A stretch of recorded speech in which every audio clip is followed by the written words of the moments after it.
Hello YouTube and welcome back to the channel here today. Today we're going to be reacting to another film on our list of films, and that film is Suzume. So yeah, again, as I've explained in the start of all of these so far, I did a poll basically to kind of order the movies in which I would watch them.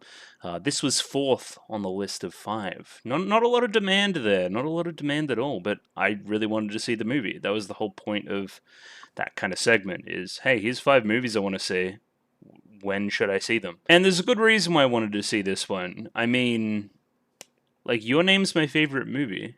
I've said it a number of times now, but it just is. It's perfect. Perfect? Yeah, I'm going to say perfect. There may be a few things I would change pacing wise at one point in the movie. That is it. I've thought about this a lot. Nothing else I would change, not a second of it. And that is a film by Makoto Shinkai, so obviously the next Shinkai movie that I saw after that was the next one that came out, which was Weathering with You. Now, Weathering with You is a little bit more divisive, I would say. It's it's got some things it does better than Your Name, but overall I think it's probably a worse, less cohesive movie. But at the same time, it's got really high highs, but at the same time, probably lower lows. Again, I've got a lot of thoughts about Weathering with You, despite the major criticism of it being it's just the same movie as Your Name again. Because, again, it kind of is. If you've seen both, you know what I mean. Now, without any further ado, let's bring this up here. Hello, ANN, for the page of Suzume the movie. If we scroll down here, this is a director screenplay storyboard by Makoto Shinkai with a soundtrack that features Radwimps.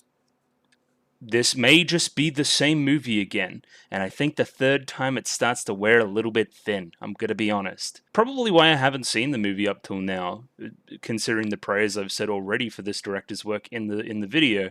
It's also probably why I haven't done the deep dive and gone back either. I haven't seen 5 centimeters a second. I haven't seen Garden of Words. I haven't seen any number of other ones here, any number of these. Place Promised in Our Early Days, any of these movies here, by Makoto Shinkai. But yeah, like, there's a little bit of hesitation there. Is he a one-trick pony? Does he have one thing that he does? Well, evidently not, because he made movies before that point which have their levels of acclaim, but is he just riding this all the way to the bank? Maybe. Maybe he is. I don't know. It's not like directors aren't allowed to have their own styles, but this one here is the biggest worry. I like the music in both movies, for the record, but just the same guy again? Or the same band again, I should say?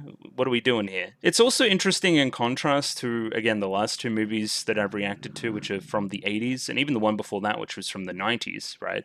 Being Perfect Blue, Akira, and Norska, in that order. I'm very comfortable with what I'm looking at right now. I'm very comfortable with these names. I spotted one over here that I'm also very comfortable with, so that's cool. I like that. I'm in my comfort zone right now. I know it's a weird thing to say. I was kind of nervous before the other two, like the 80s ones in particular, right? Is this going to come out okay? And I think they did come out okay for the record, but yeah, again, very comfortable here. Even moving along the staff here to somebody like a Takumi Tanji, right? All of these are just Shinkai movies. Sure, you got your art guy back. If you go over here to Kenichi Tsuchiya, he's at least done Your Name and Weathering with You and a bunch of other stuff in key animation, so it's probably going to look like those other two movies. It's just the same creative team again. What's this? An animation. I think this is maybe character designer or another animator, maybe. Let's check over here. Yeah, character design for Masayoshi Tanaka. Okay, sure. So again, character designs are going to be very similar to Your Name and Weathering with You. But there's a bunch of other stuff here, like did some character design for Toradora, and also did some character design for Anohana I saw appear as well, which is just a couple of random pics that I saw there. There's a bunch of stuff here. Character design for Darling in the Franxx. This guy's kind of cracked. Oh shit. Anyway, there's actually some stuff here, but anyway, I digress. I'm comfortable, is my point. I also had a quick look at Shinkai. Shinkai's only really done work on his own stuff, which makes him a bit different to other creatives in the industry, for sure, that have kind of worked at a studio and honed their craft and that kind of thing. I think from memory, like, he came out of college and one of these is like a student film, and it did quite well. Maybe this cat one, I think. I don't know. But again, I'm too lazy to do the research. Either way, I should move on to here, where I've looked up the word Tojimari, which is the one I'm unsure about on Jisho, which is my friend if you've watched Katanagatari with me. All I've got here is locking up doors and windows or fastening the doors.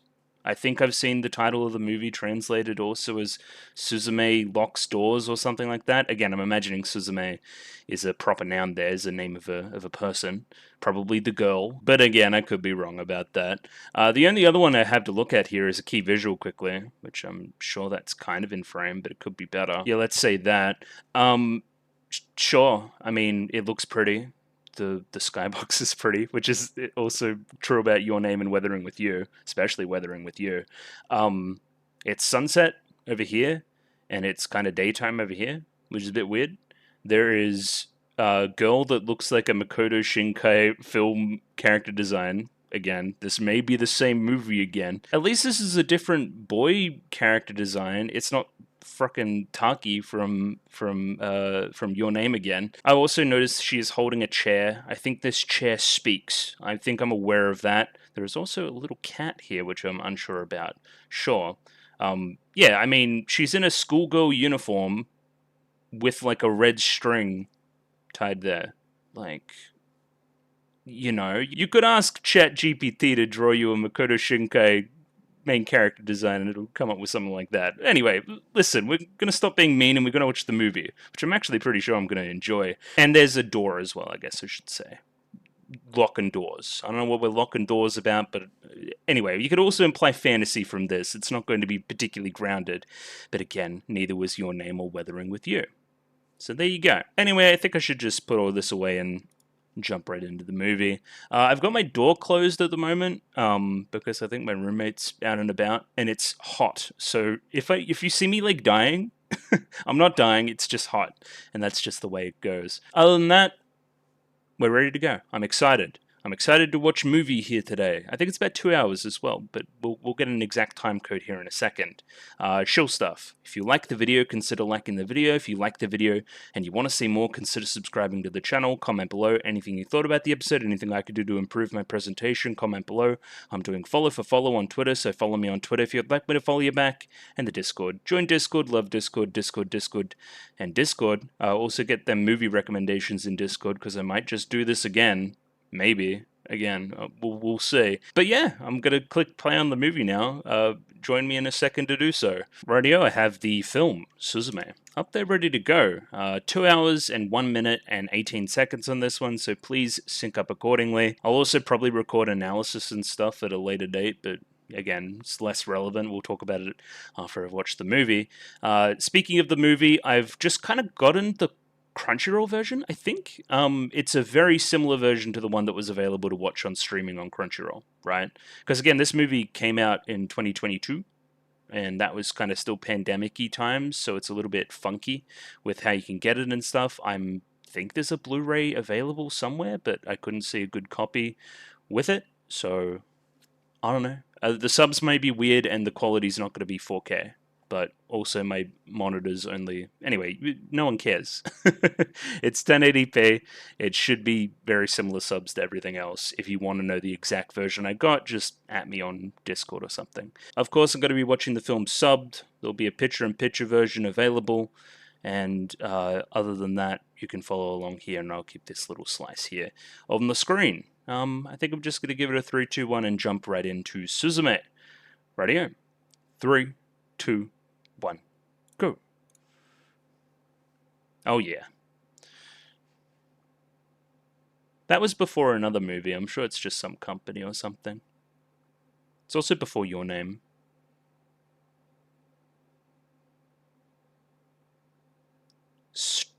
Story? Sure. Story Inc. and Comics Wave Films. Also responsible for the previously mentioned Your Name and Weathering with You. That's very pretty. I feel like I'm going to be saying that a lot. Okay, first person perspective shot. As a little girl? Yeah. Could be louder, maybe?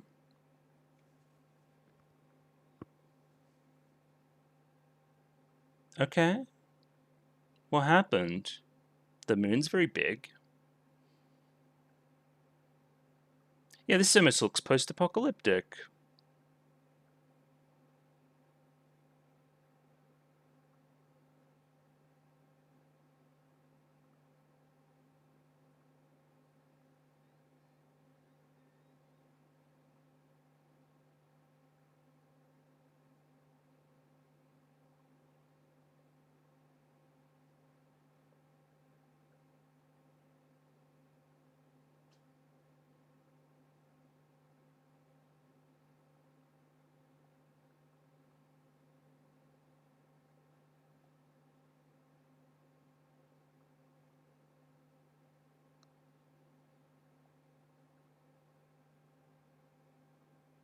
Okay, I really like that frame. Hello? Who are you? That almost looks like a mother-type figure. Sure, let's say that's Mum.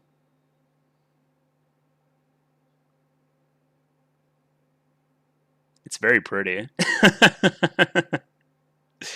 Holy fuck.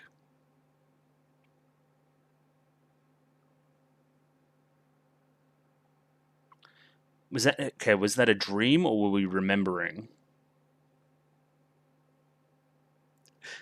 I'm already amazed at how much this is the same movie.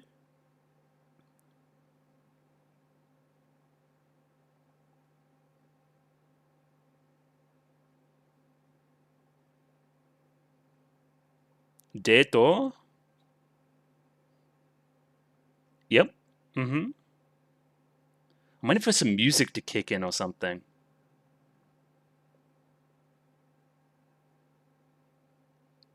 I'm gonna stop saying it, but it's very pretty. Specifically, a lot of the foreground background stuff, like there's almost like a CG element to the foreground. Okay, that's the guy on the poster, matched with a musical sting. He's very mysterious.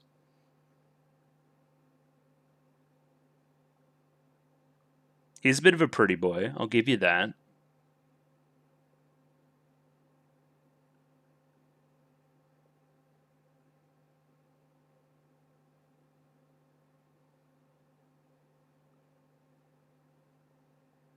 What?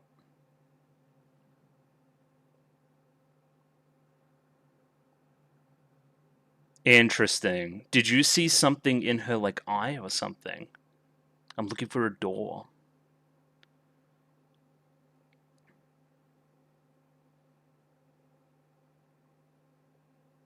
Like, why did you single out her and you thought that she would know something like that? Yeah, it was a bit of a weird interaction, but sure. Hello, best friend character.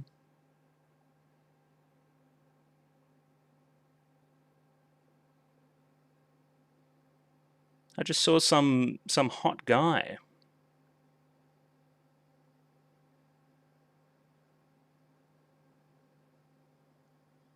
Are you chasing after him?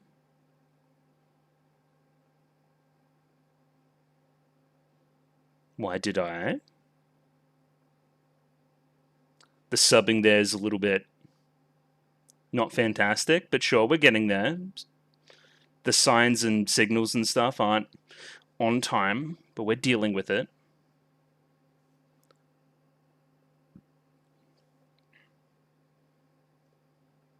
Holy fuck. Yeah, there's some ruins, alright. What happened?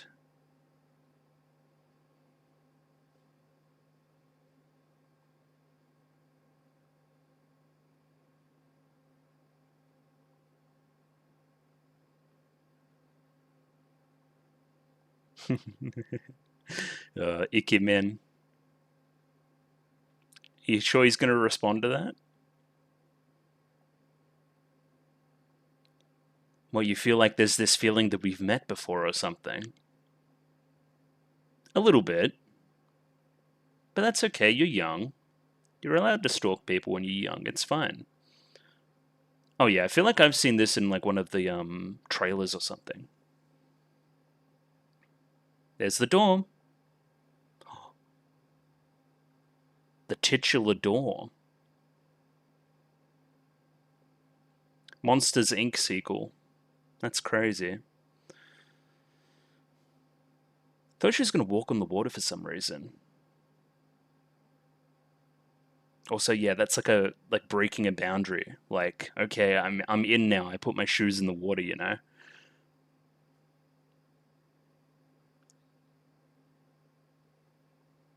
Holy fuck, that's pretty.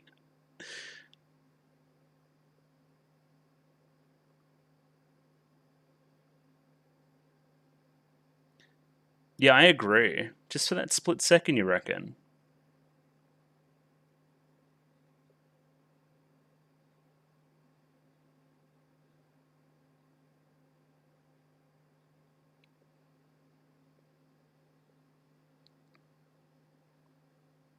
What the fuck is that?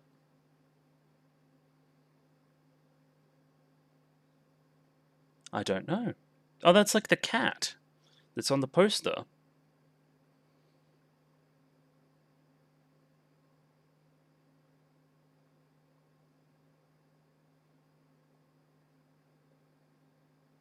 Okay. Seems like it's some bullshit. What if you... Oh. Don't chuck it in the water. They hate that shit. Something supernatural and cool and stuff. I don't know. Some may say an inciting incident is about to occur. Or maybe in another 10 minutes, we'll see.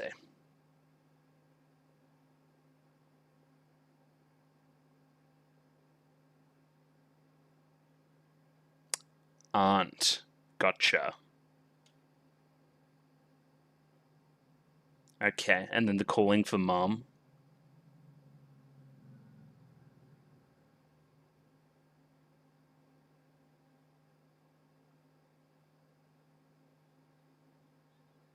I agree. I would like my friend to explain this. Really?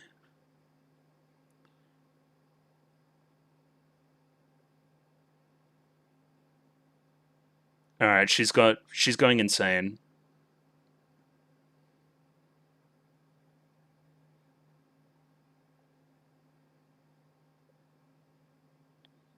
Whoa. Interesting. Okay, this is pretty intriguing.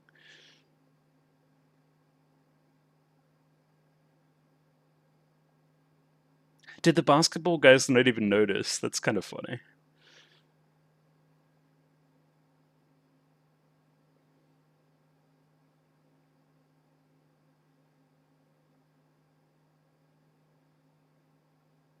What do you say? Whoa.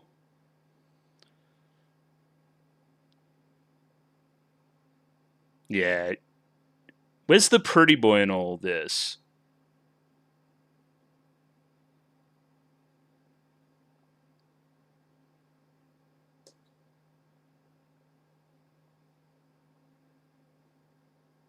It's like reverse your name.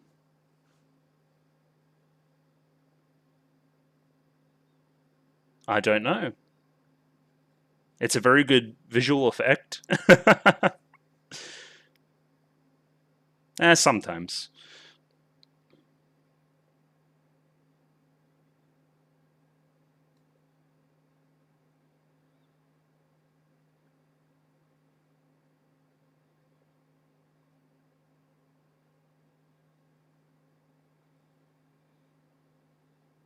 He's trying to shut the door?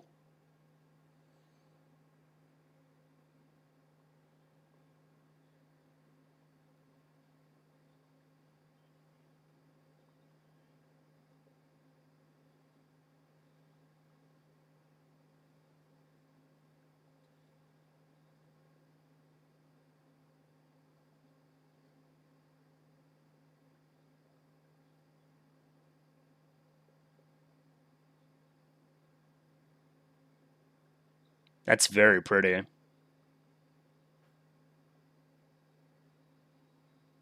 But what did we let out? That's some fucking Evangelion shit.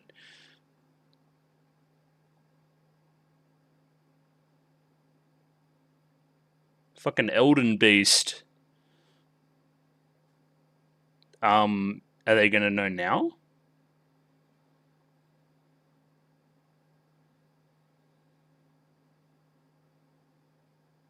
Yeah, I think they know.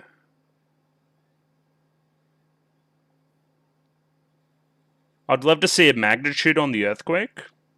Whoa! Was that his ankle?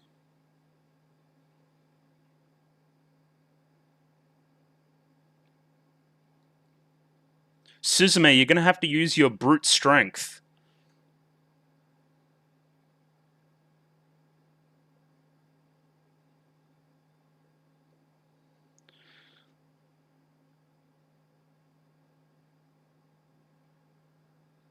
She's doing it.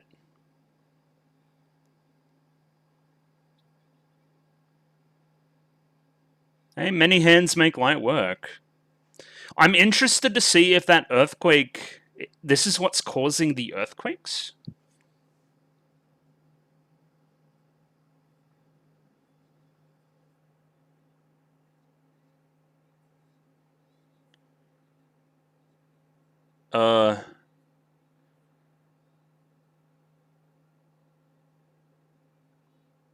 Interesting.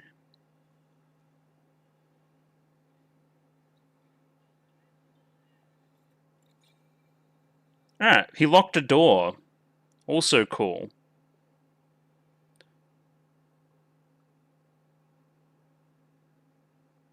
Cool. Incident incited. Connection formed. I want to see what happened to the rest of the town.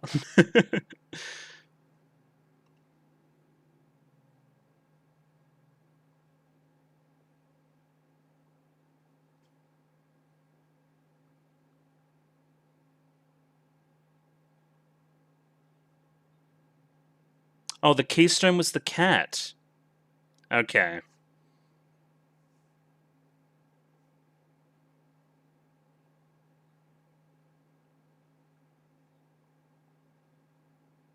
Okay. We hate the worm? Well, no. Listen, I've been flung along into the adventure now.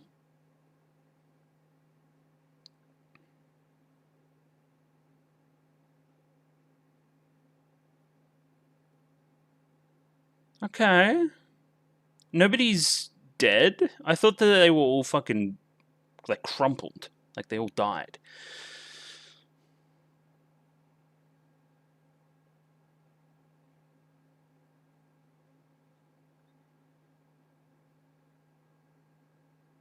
No, he's just mysterious. It's different.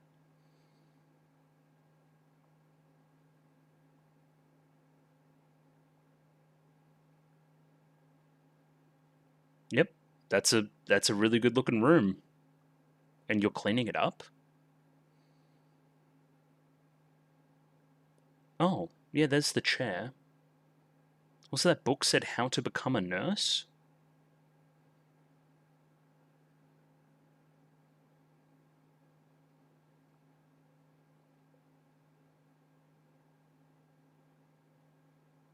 Why not use the other chair?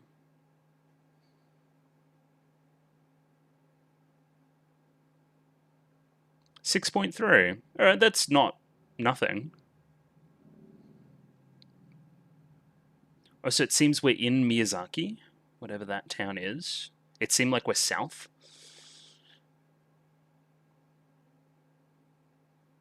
Well, there you go.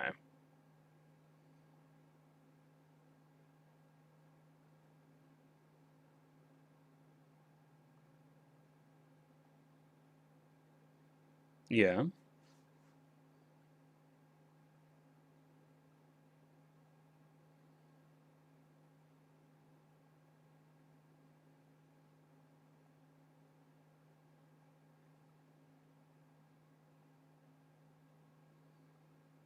Interesting.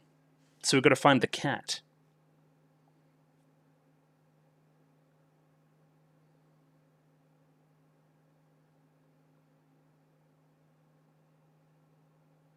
Sorta. Sure.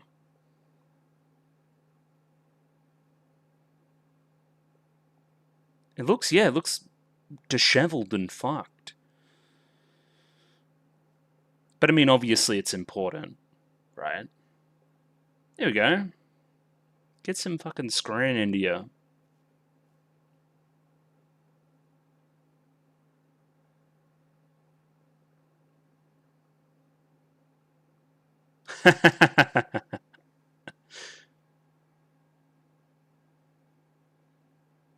uh...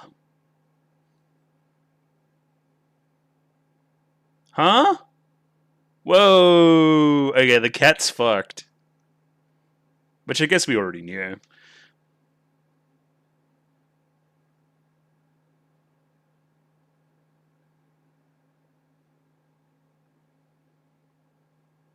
He became the chair!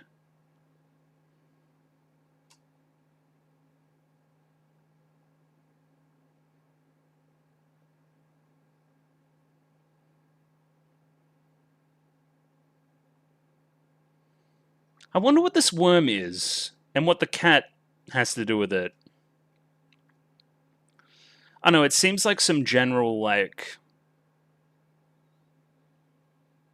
Now, this is a soundtrack choice. But it seems like some supernatural, like, stuff. Like some gods and that kind of thing, I mean.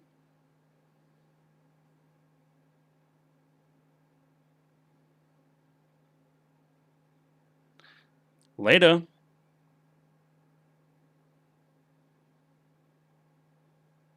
Yeah, this is a jam.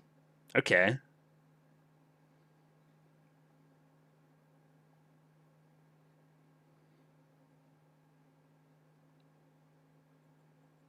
Okay, so they can see it.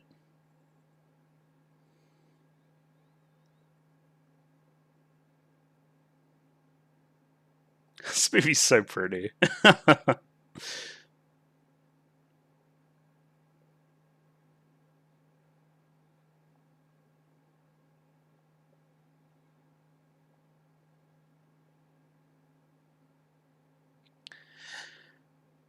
Yeah, now listen. I don't know if I would follow them onto that ship that's clearly boarding, but sure. Okay, fine.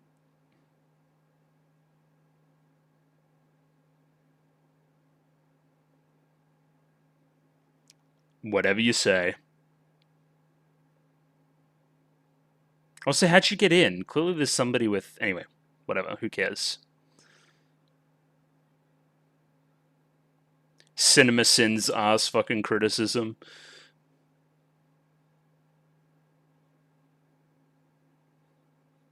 I turned you into a chair. He's kind of cool, though. I don't know. Yeah, try climbing a ladder as a chair.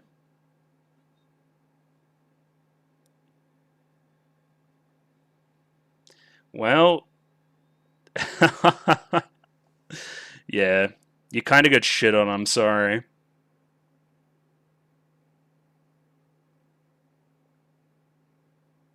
Just lie.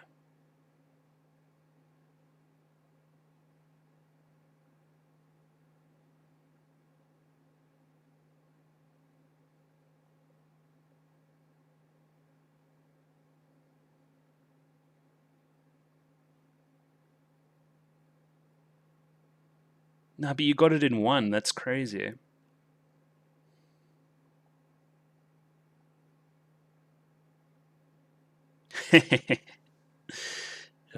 Funny. Alright, where's my little chair? What's the string?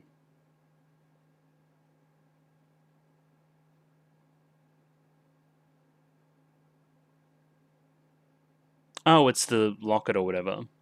The charm. I don't know how he would eat.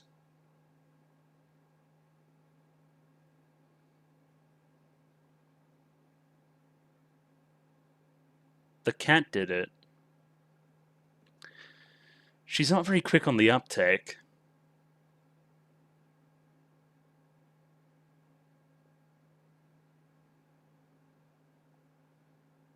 Warm chair. Well, I mean, clearly metaphorically, the chair is like something tying her to her childhood and probably her mother, right?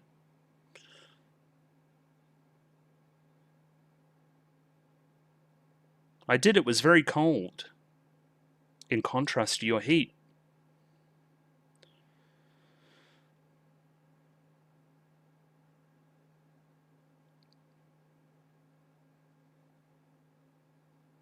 I don't know.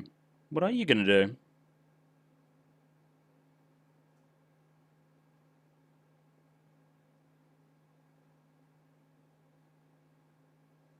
The closer? Oh shit.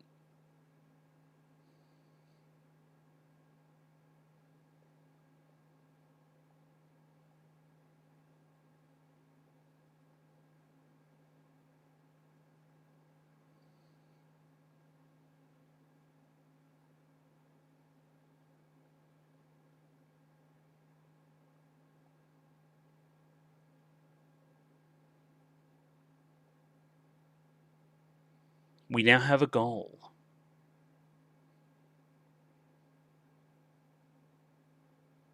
I don't know how you could sleep like that, man. But we're dreaming again.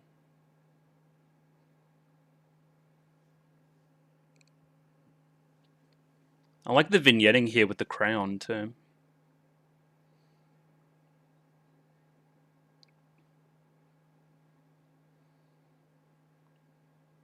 Yeah, listen, I'm gonna, yeah. You're looking for your mother through various doors, which you can pass through?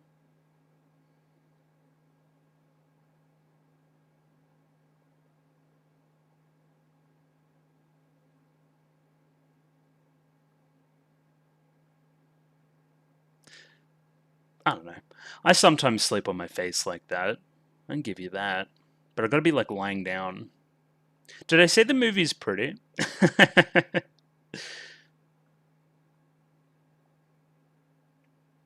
Doki doki suru.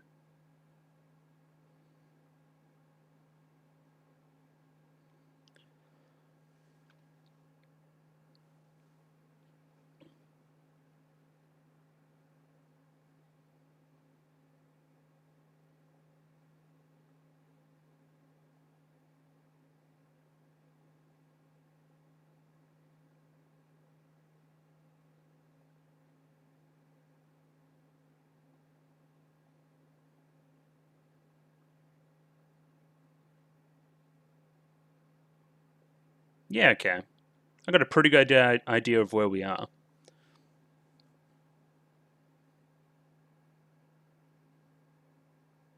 I feel like I'm in a whisper of the heart. It's pretty good too. What's your name? Oh my god, your name reference?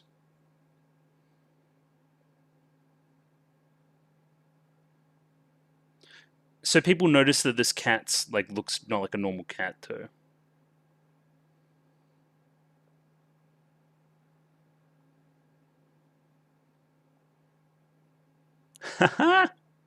He's been on the move.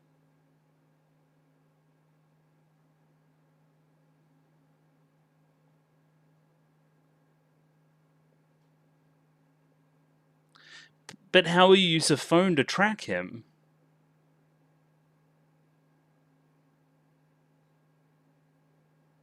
It's true.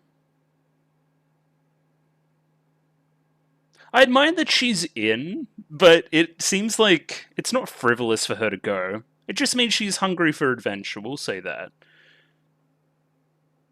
She's a kid. I don't know. Cute.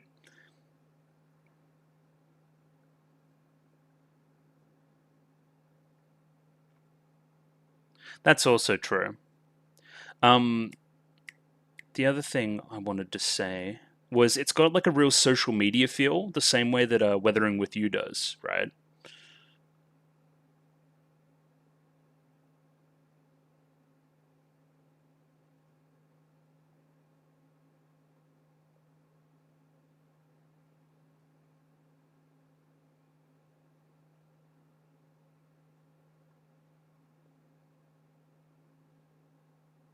Somebody's coming. Okay. You almost look like you had a character design there for a second.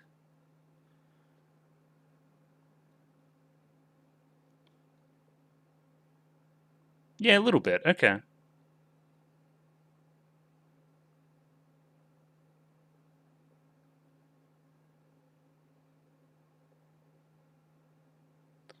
Very helpful. But also, she clearly noticed the chair doing that.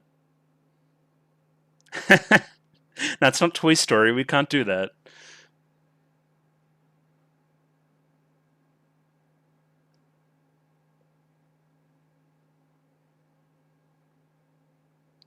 No, but the chair clearly moved.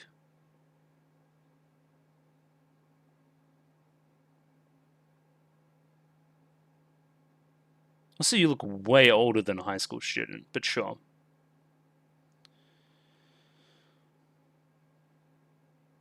Kinda.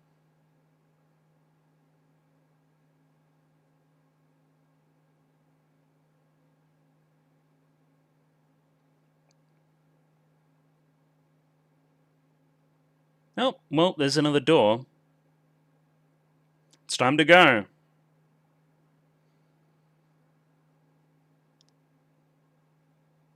I'm gonna steal your bike.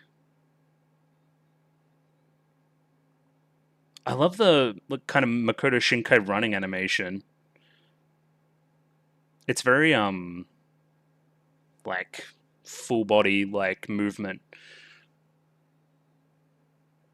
Realism is probably the thing they're going for.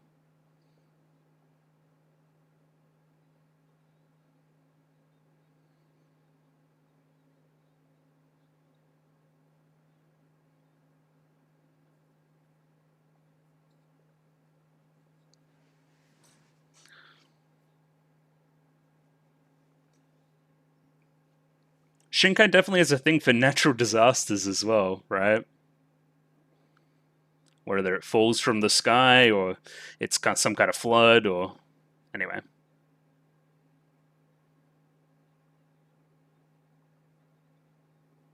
Yeah, how are you gonna shut a door as a little chair?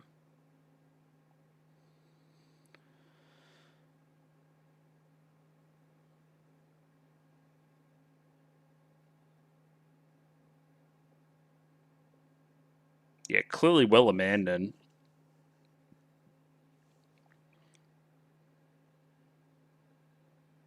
Oh, that's the door.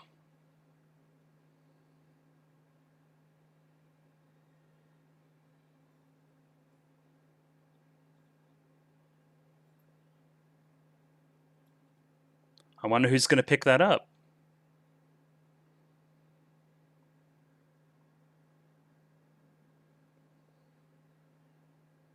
Yeah, whenever the kind of yellow lines come up like that, I don't think we're going to be able to prevent this one, guys. Bad time to slip, too.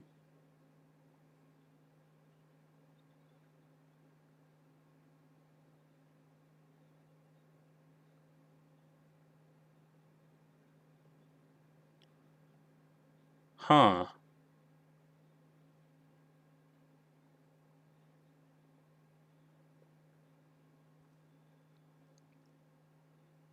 That's what all the sounds were when he closed the door the first time. Gotcha.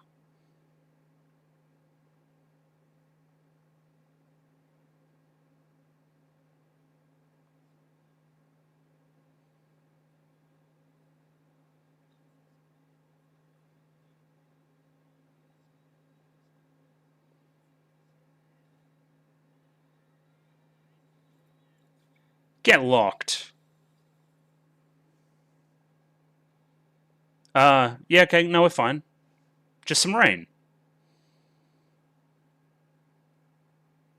Now, why does this cat want to go around starting earthquakes and stuff? And did this one have a guardian deity too?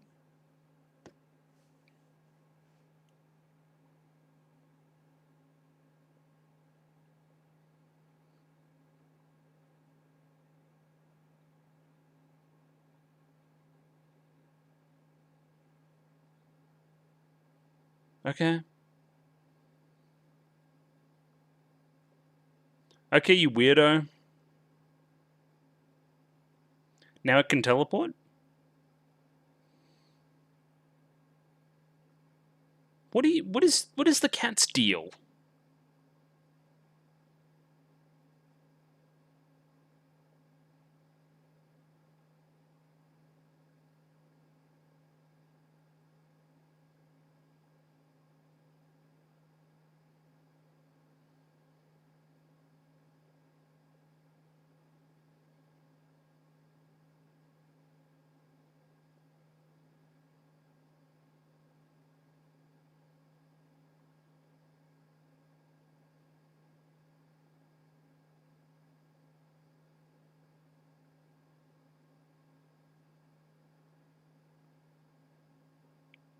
Hung up again?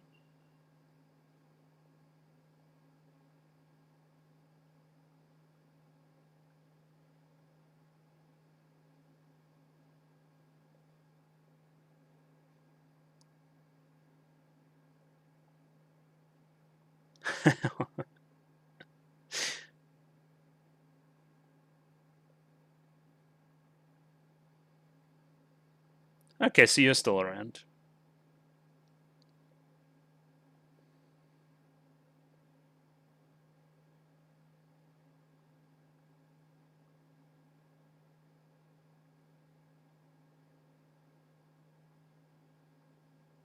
I'm gonna go stare at the wall for a bit.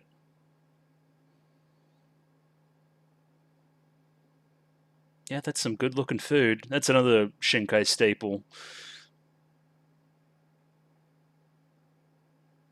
I definitely didn't eat much for breakfast.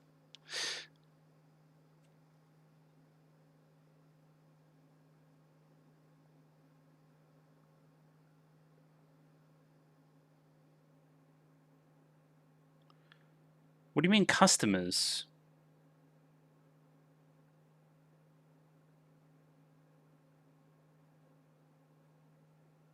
Holy fuck. Oh shit. And another one? She just cares about you. It's fine.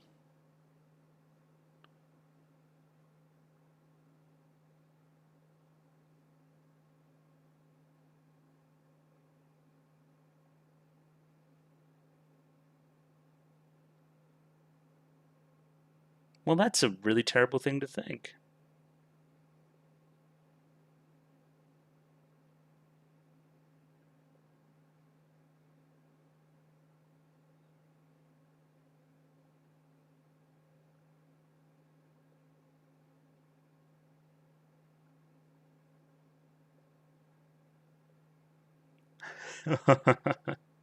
Speaking from experience, maybe.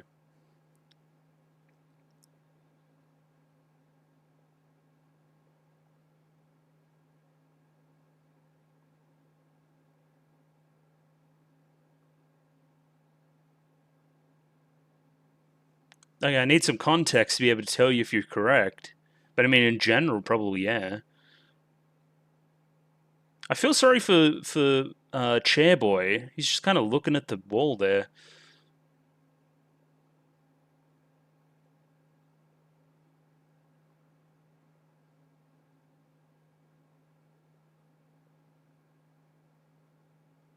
I don't know, some kind of supernatural adventure.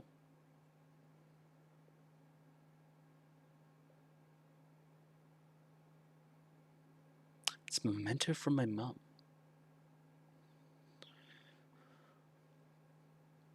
Yeah, kinda.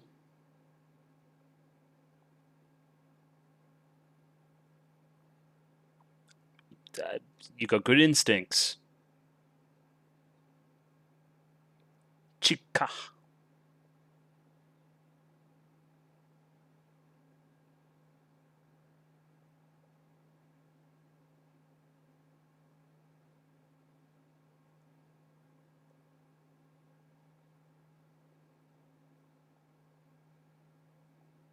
Man, I'm dead. Something about the moon? Yo.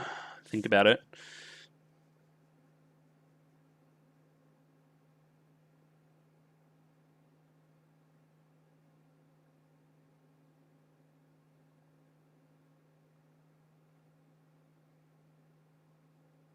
Kiss the chair. Right now. Why put insane detail into the scene? Why? Alright, where the fuck are we now?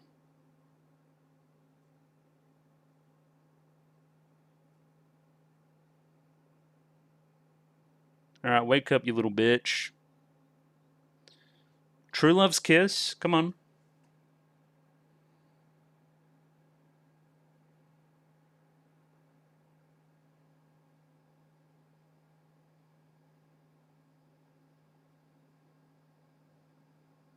I'd imagine below the eyes there.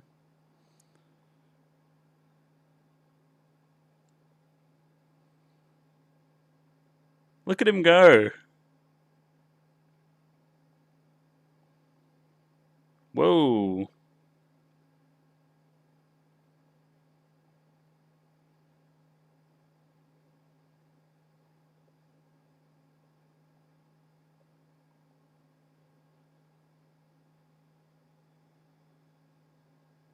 Yeah, okay. Got a bit of style going on too.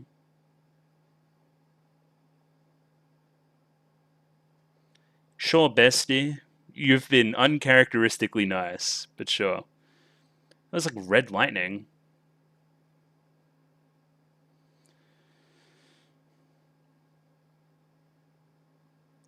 Hitchhiking?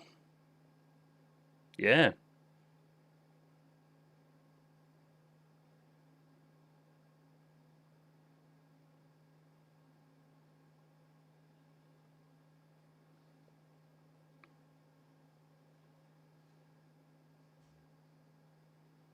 Yeah, I'm not sure this lightning is natural, but we'll see. Also loves a bit of rain.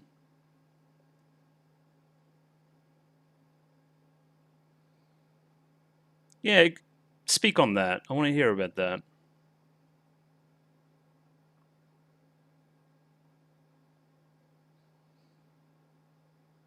Where?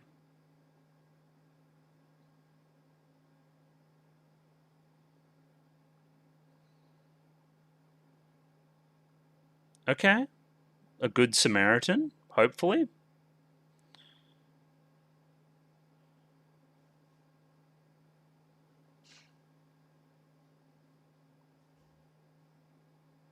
Going to Corbett.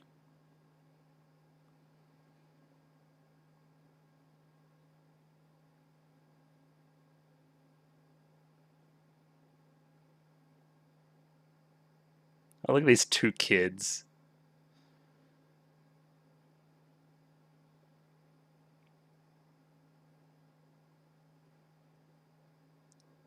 Look at these two little shits. Oh, it's kind of magic.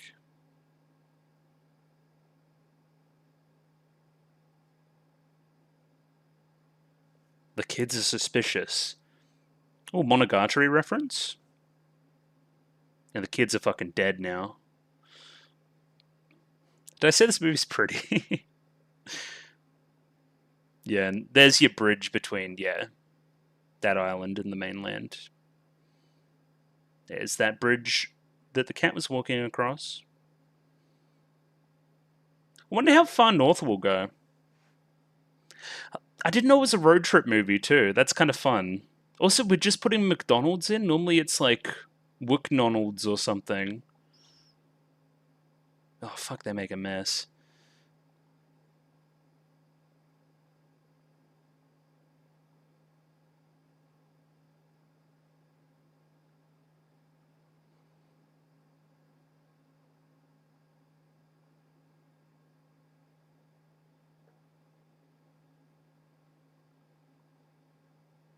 I wonder if we're going to go there. We're probably going to go there, chat room.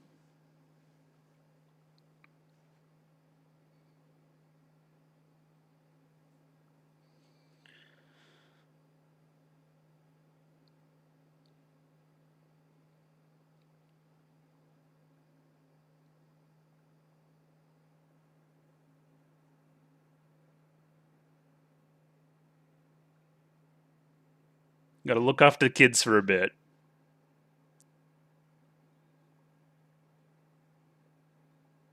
Oh, look at them go. They're actually kind of cracked. Also, don't eat that.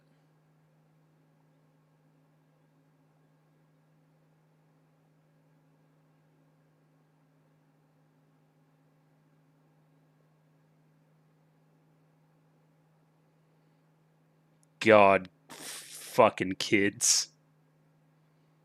I don't think anybody is.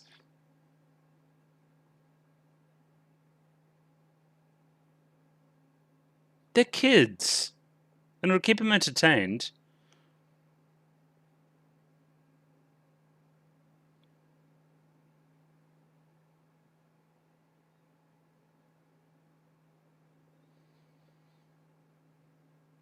There you go.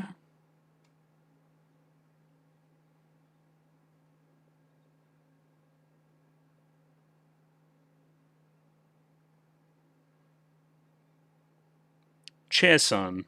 There you go. Just palm them off to him.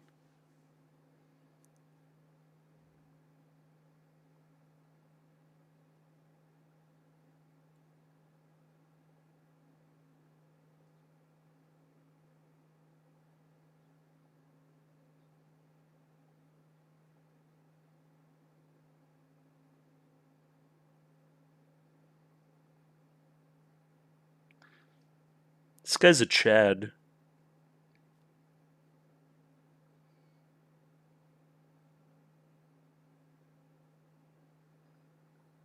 Yeah, just track her.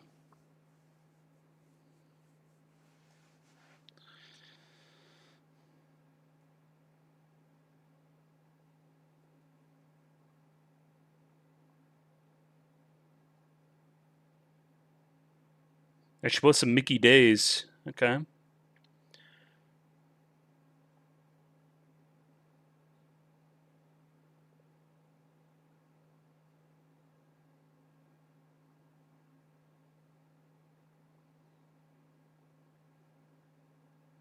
Oh, were they going to start chasing her down? That'd be cute.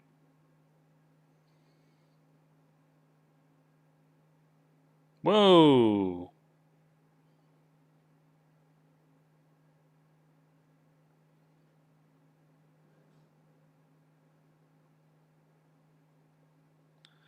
What kind of business do you run? I see.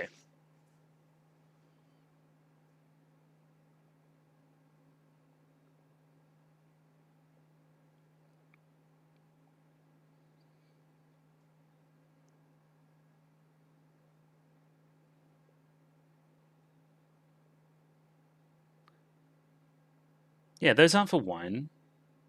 Get a grip.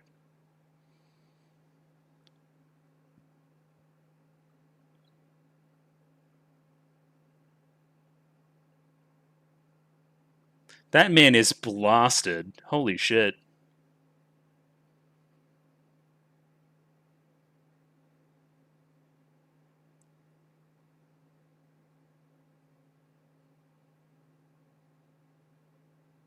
Alright, Mickey is carrying.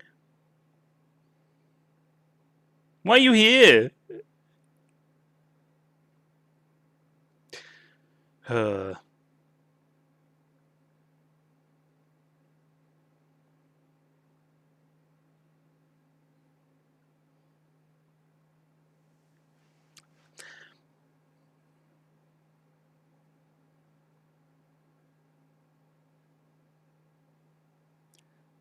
I see.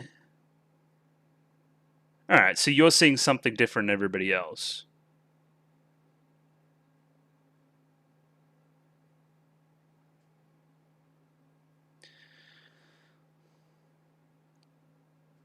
I get the feeling that the cat wants Suzume for some reason. Like, in particular, is important.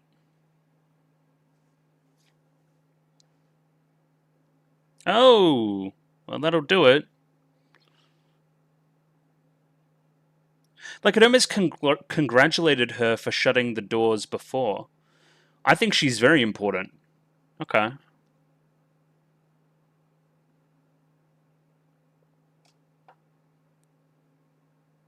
She went to go prevent the earthquake? It's a whole thing?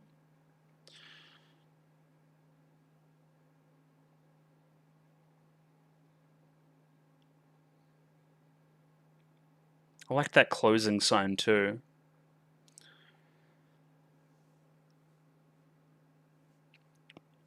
Where's the door there?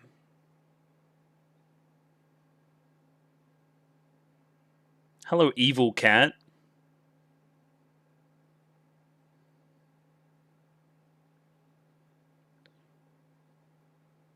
I'll do the same thing as last time. Alright, let's go team.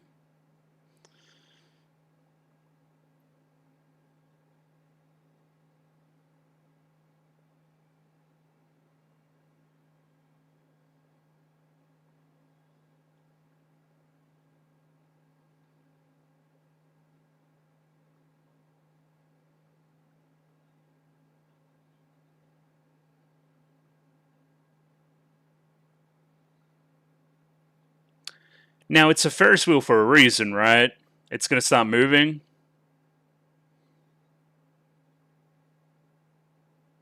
That's what I would do if I wanted to raise the stakes of this particular situation.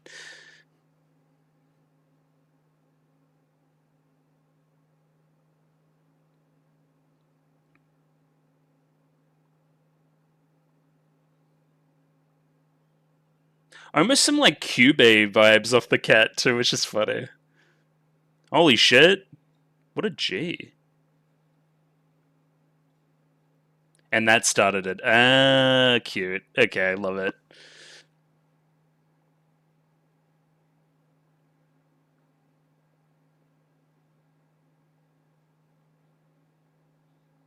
There we go.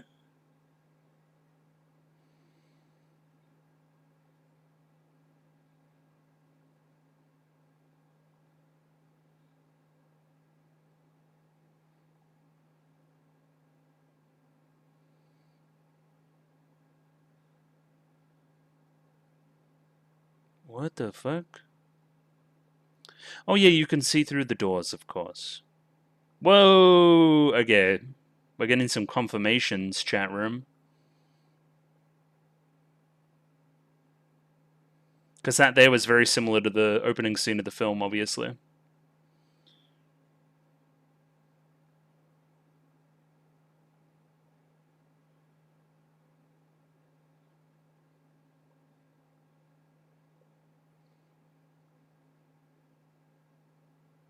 She's alright. She's hanging in there.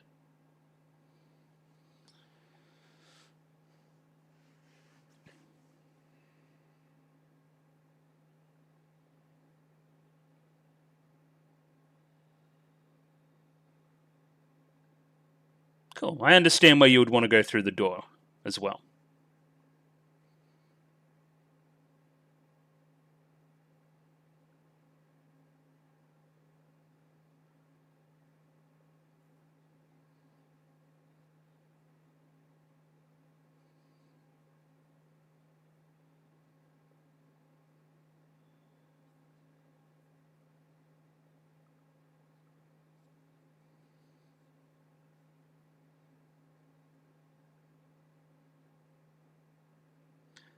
Interesting. And now that's kind of calling it back to reality almost. CG on the merry-go-round there.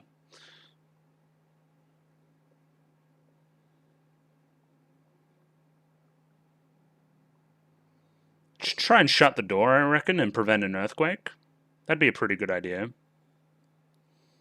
Something about an eastern pillar as well is what we were saying before when we were below with Daijin.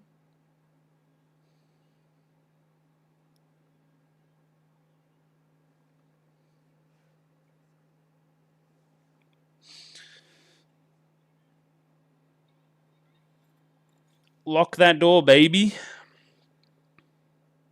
It's time to rain.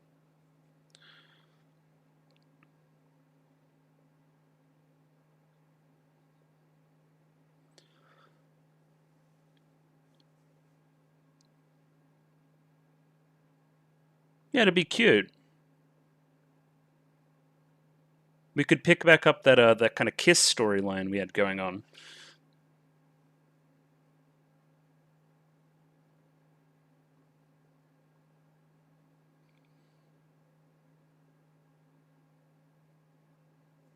Me mum. I was looking at me mum.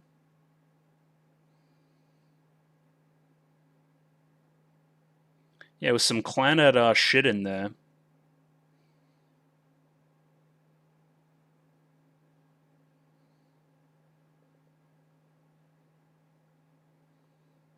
Oh, it's like heaven.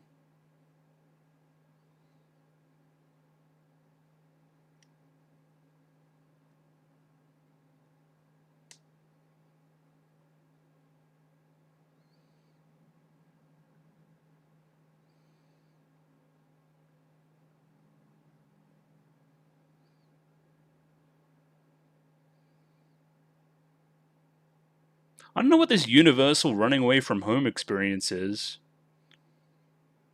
Not me.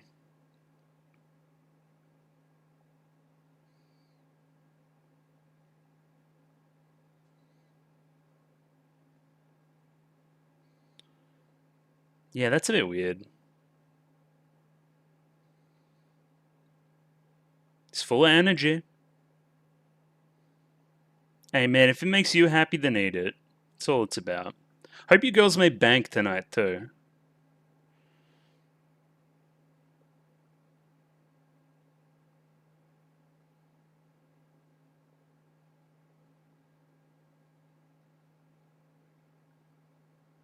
Is he into that? Sit on my face?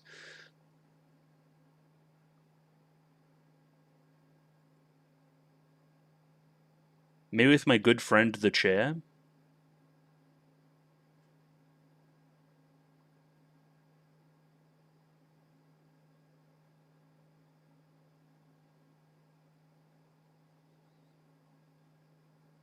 But how did you get into this whole gate closing thing?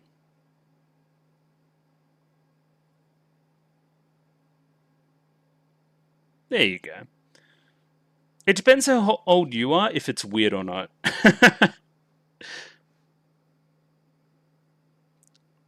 If you're a senior, then it's like probably still not okay, but it's fine. Any younger, then he's a weirdo.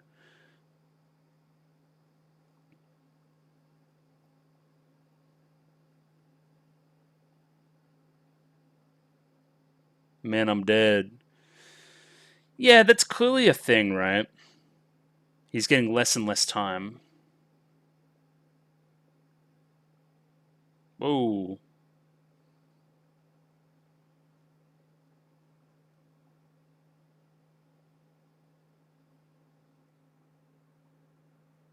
I'm hearing the voices.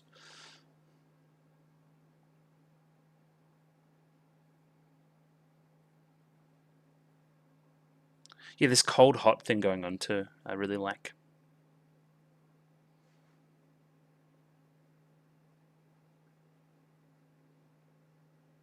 Um, okay.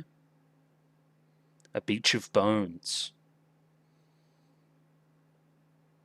Am I dying? That's what the metaphor is saying to me.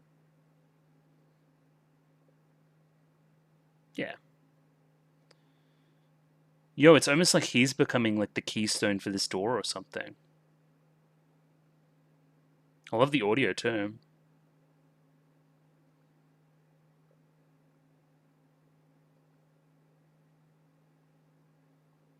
Bro thinks he's Seat the Scaleless. There you go. Warm kiss.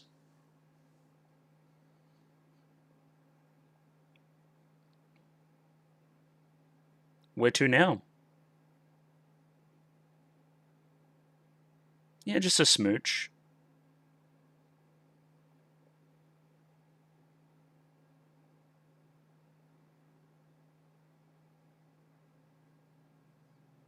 That's some Pokemon ass drip. Alright, thanks, Mom. Because they will most certainly worry. 55.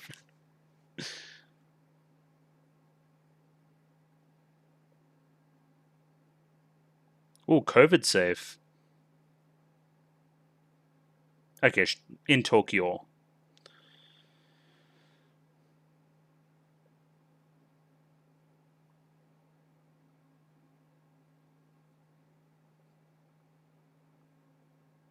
Well, yeah, that's the whole point.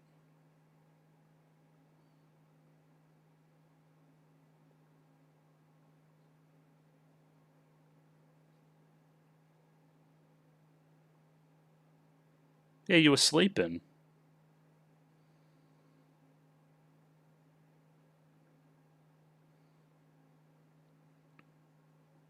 It's a bit of that Your Name vibe too, like country girl gets excited by seeing all this kind of stuff.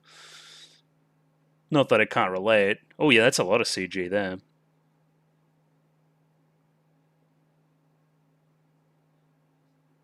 Gotta be quick. Time waits for no one.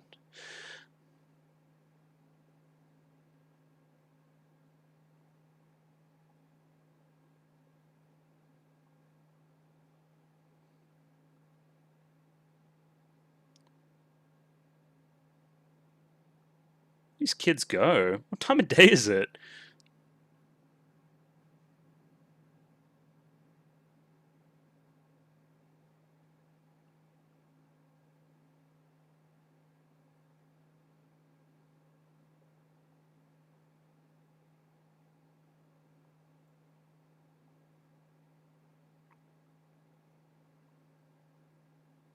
He lives above. Okay, fair enough. Well, it's probably his part-time job, right?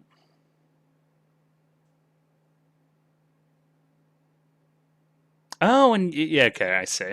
I was like, her character design's different. He's so sweet and cute.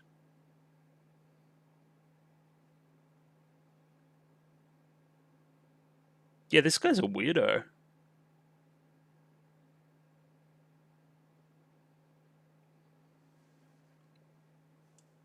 Grab it yourself. Oh wait.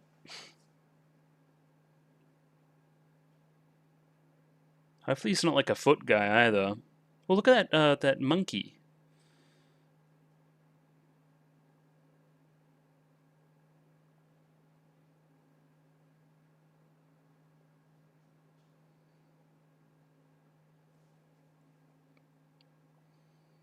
Oh yeah, look at this shit. Oh, gates. Gotcha.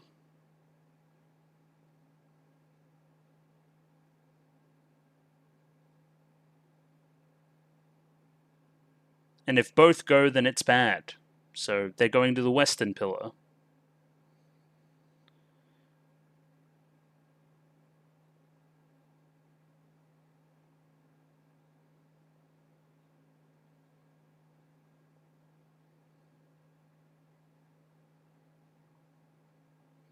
Well, there's some kind of climax. Where are we in the movie? About halfway.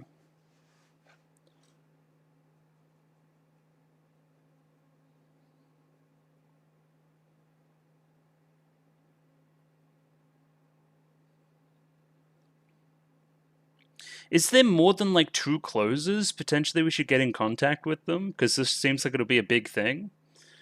Bit of a time lapse too. Oh yeah, look at that Your Name are shit.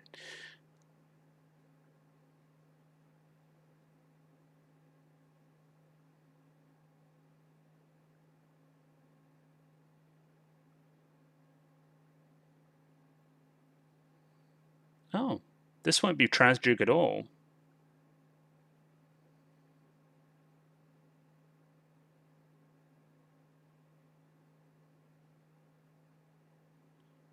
Serizawa.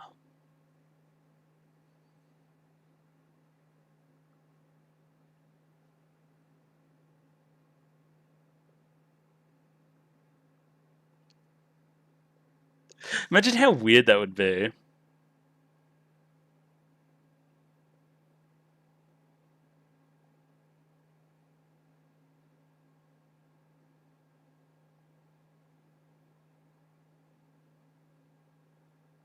Oh yeah, and he said he wanted to be a teacher. I remember that.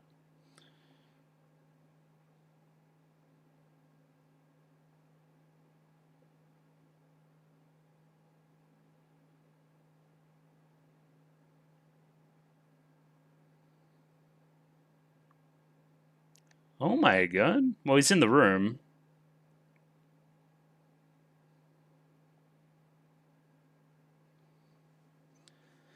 Well, this is a lot of context.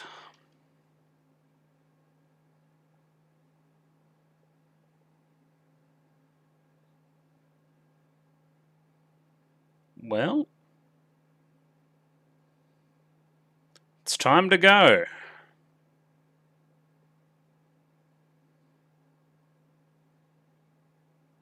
Yeah, very close, actually. Alright, let's go, Chairboy.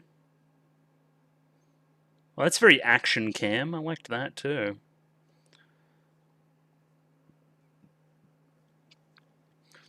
It's alright. Just apply again next year.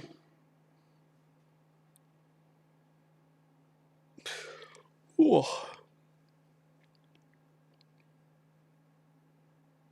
Yeah, what are the birds?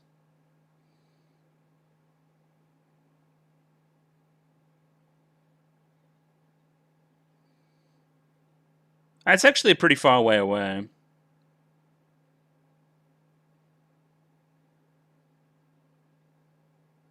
What are you saying about a cat? What's up?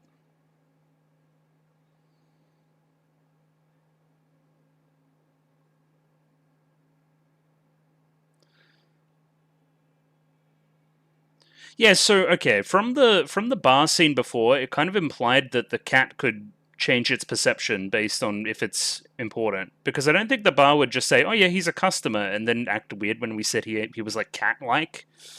I don't know.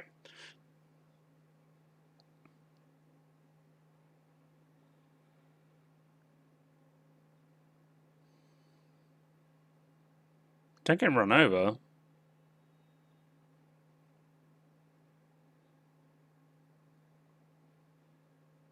How the fuck are we going to shut that?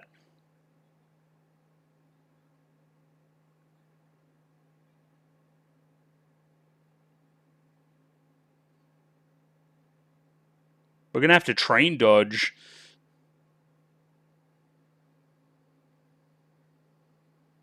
Well, a lot of people are going to fucking die if we don't, so get moving.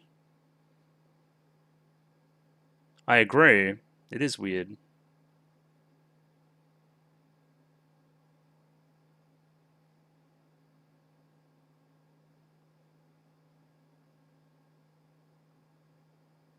What?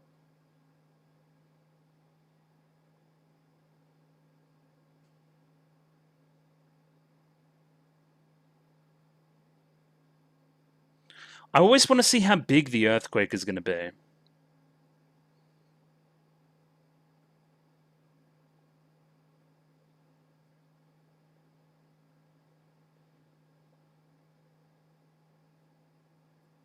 Whoa, okay.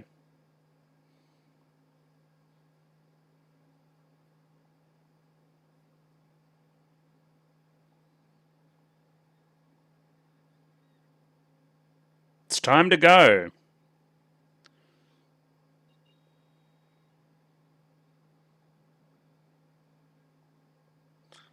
I'm gonna jump.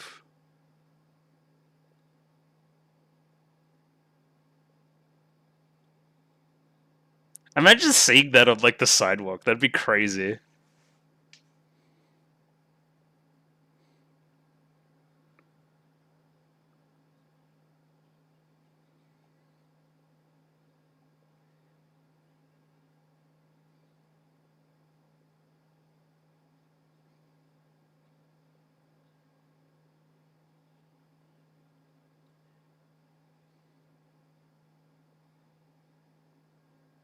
Saved.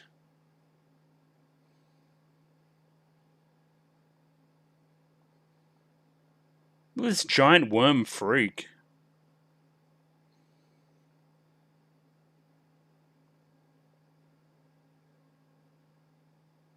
Whoa.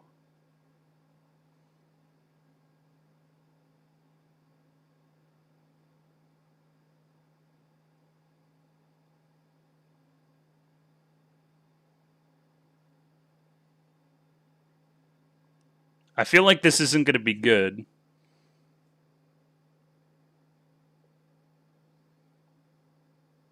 Yeah, the omens are kind of everywhere that this is going to be really bad. Yeah.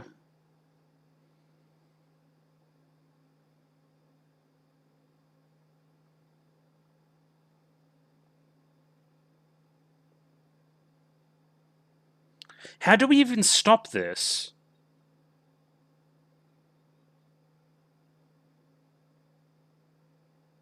Yeah, it looks very much like the drawings in the book.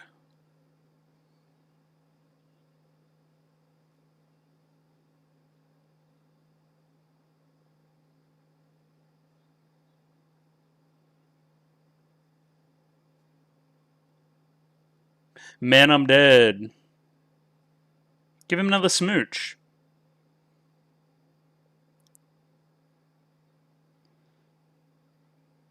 Become a witch, Suzume.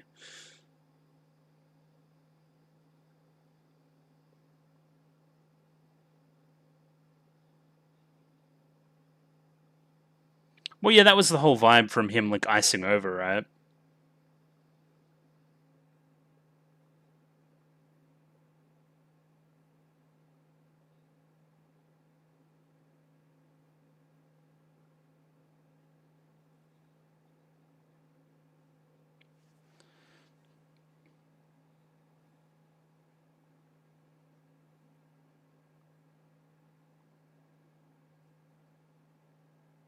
Yeah.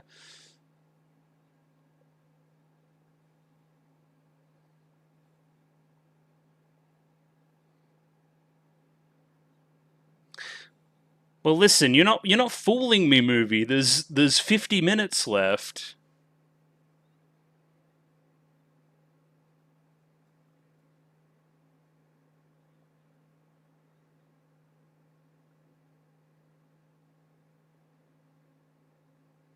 Yeah, sacrifice your Ikemen boyfriend to save everybody? I'd probably do that. Yeah, like now, like very soon, please.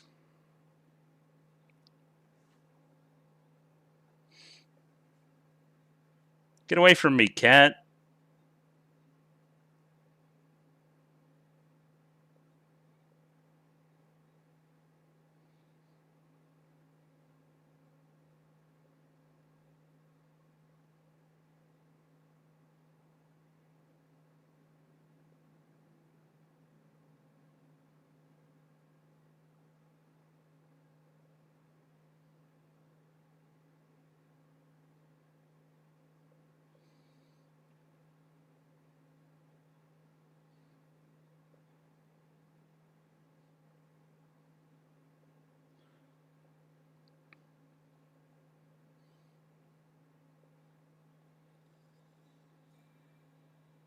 Cool. All right, we prevented a tragedy, the likes of which we've never seen.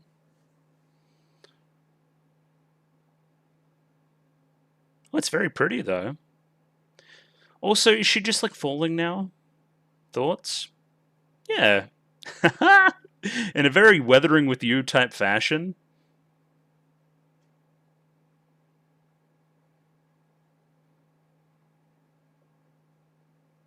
Yeah, you're a little freak. You're an even bigger freak than I thought.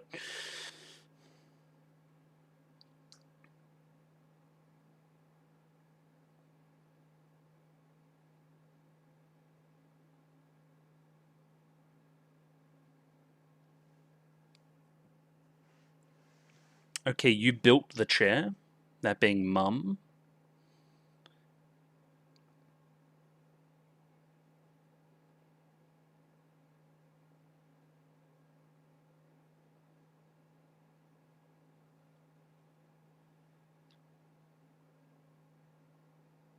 Why would it be finished yet? Bro, kids are so dumb.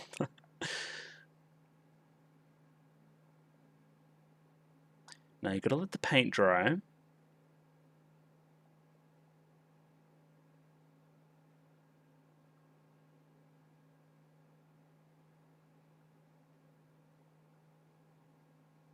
Whoa.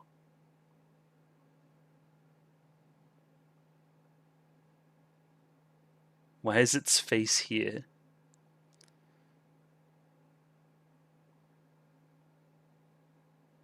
And, oh, great. Okay. The color work there was great.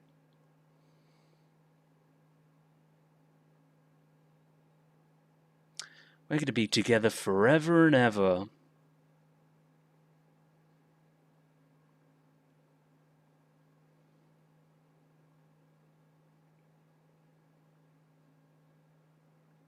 Well, it lost a leg at some point.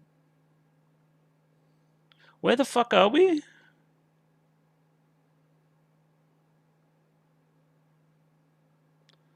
We just fell into the cubular cavern. Whoa, and no charge on our phone. We're in the Tokyo catacombs.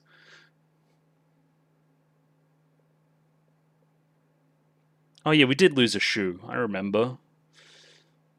Continuity.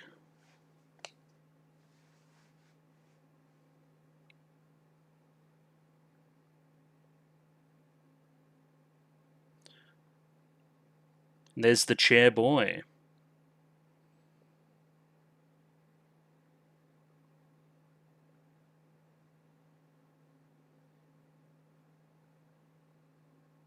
Yeah, no matter what, you haven't been able to go to the other side there. Mostly because it's some kind of afterlife, so you need to die to get there.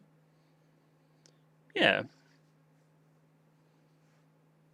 There is a barrier between life and death preventing you from seeing each other. Heat and cold, one may say.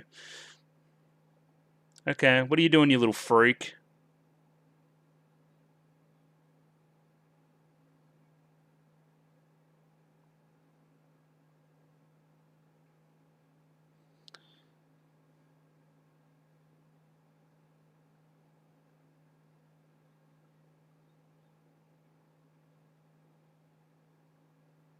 Not really.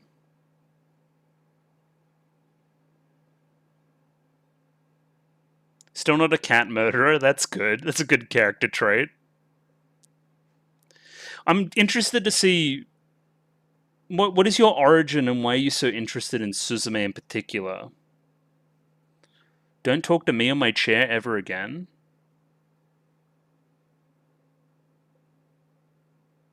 Please love the cat.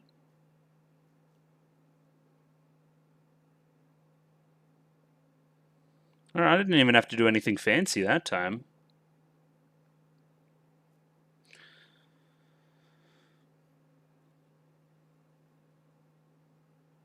Okay.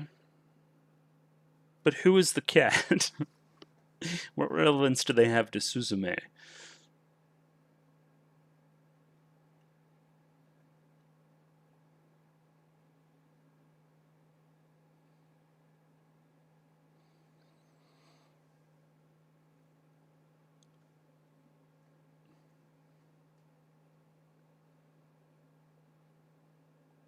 She's getting there. I'm more interested. Where's this aunt storyline gone, right? Because I think it was implied that she was on her way.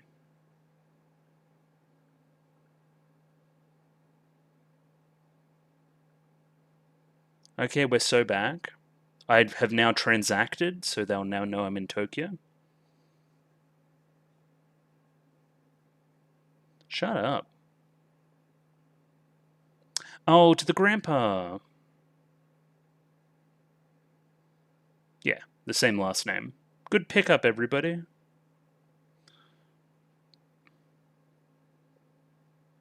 Oh, he looks pretty important. He looks cool.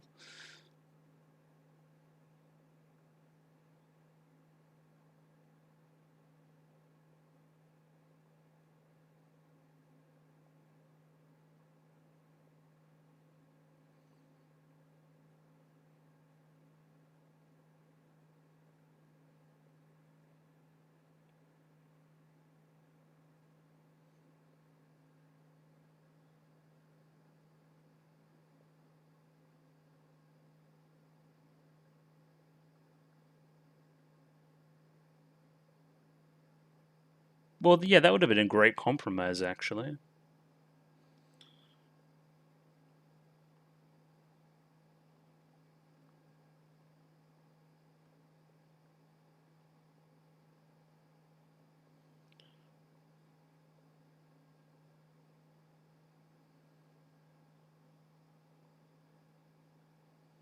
No, but you don't understand. I like him. I think he's cool.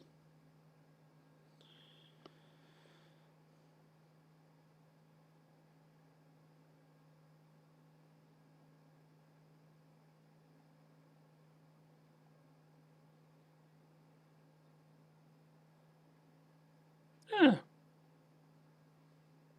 literally. He didn't seem okay with it, but he kind of seemed okay with it, too. Also, yeah, just let the old man settle down, too.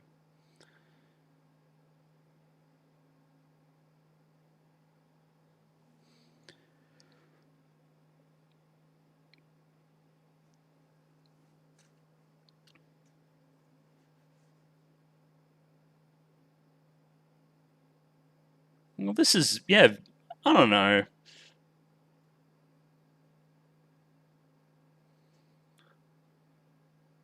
I think we need a stronger, lingering feeling here or something, right? To make this feel better. Otherwise, it seems very risky just for, like, some guy.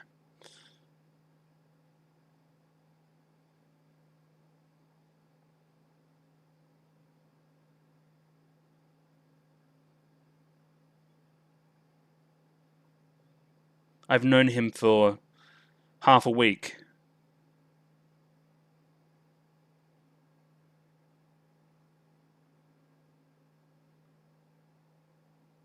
Whoa, okay.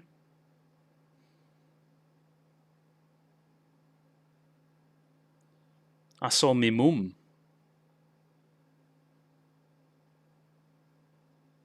Yeah, that's what I was thinking.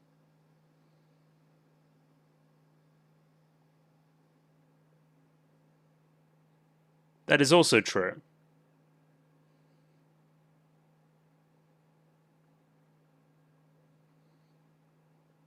Well, where's that gate gonna be? It'd probably be back close to my hometown. Is he missing an arm? I didn't even notice.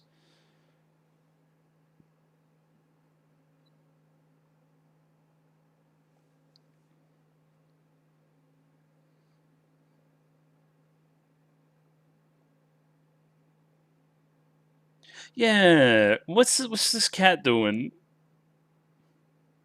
I don't know what's going on, man. As long as saving Sota doesn't involve killing a million billion people, then I'm happy. I'm pretty okay with that.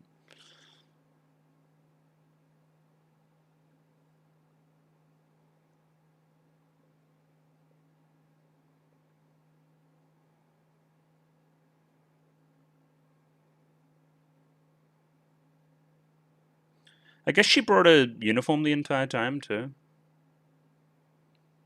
Yeah, she just suited up for Act 3. She's crazy. Well, he doesn't really need him anymore.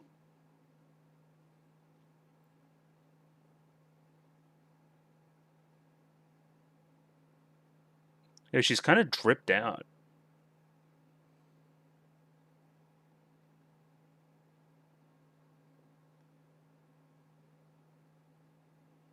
What?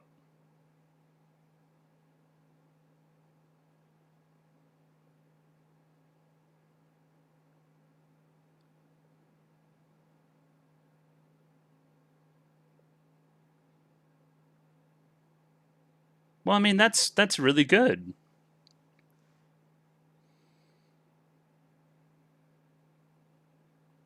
Oh!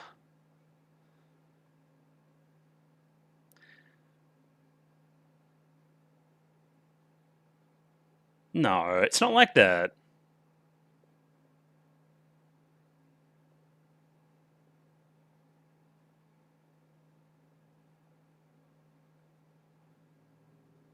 Alright.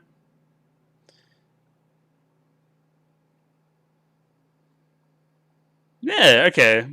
This is an eclectic trio to go on a bit of an adventure.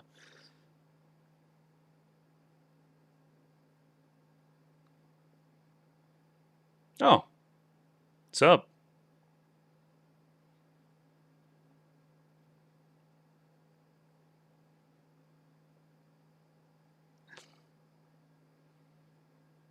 Where are we going to? Can we please love the cat so it doesn't look so, like, skin and bones? It's depressing. Alright, passenger princess, let's go.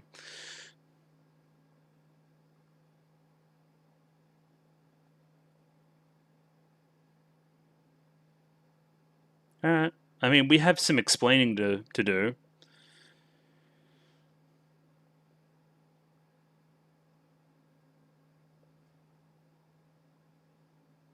Also, this guy's, like, becoming a teacher. How does he have a convertible? Anyway.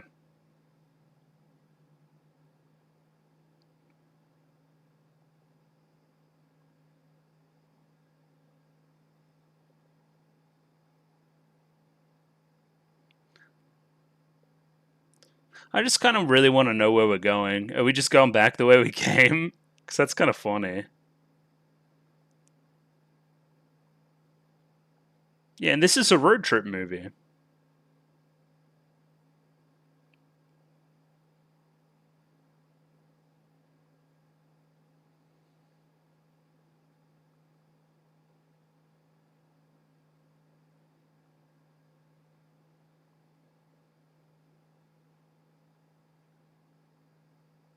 Okay, they're explaining the car. That's good.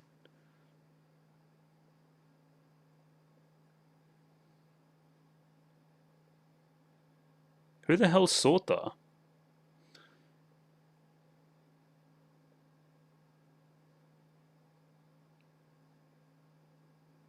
Yeah, we could imply that much, I think.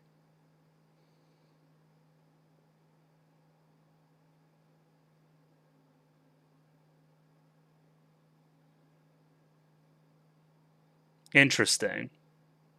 And Suzume got yeah. I wonder if there was a door nearby.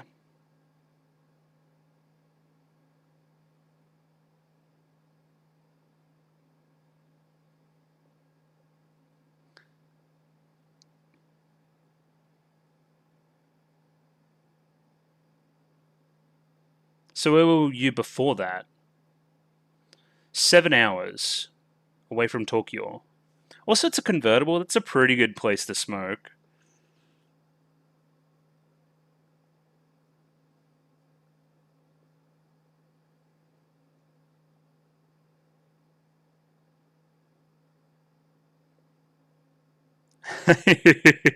It's like $200.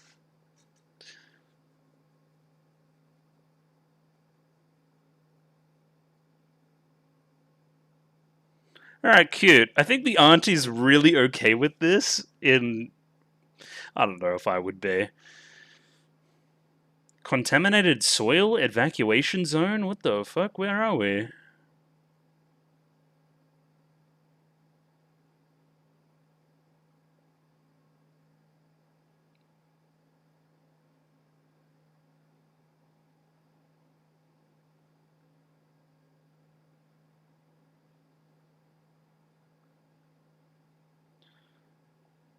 I don't know how you can sleep during the day in a convertible. You're insane. Again, maybe I'm the weird one. I can't sleep anywhere except for my own bed. Or a bed, I guess I should say.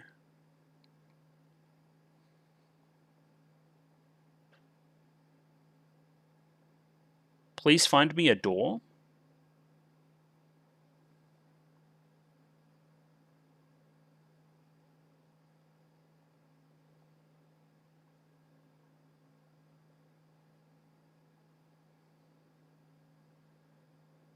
What a good guy.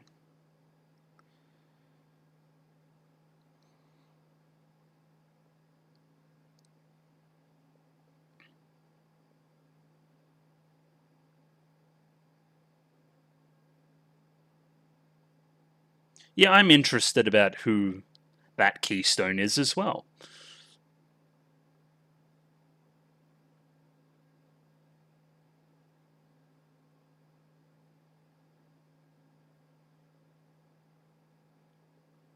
Do you want to have a smoke?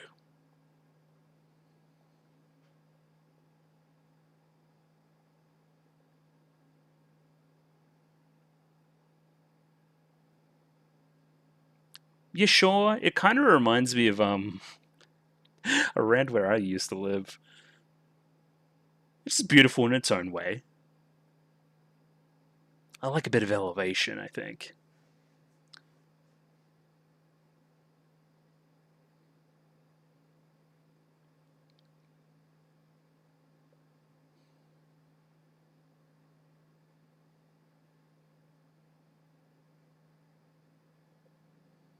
True. Okay, that was ominous last time, I remember that. But it was kind of red lightning.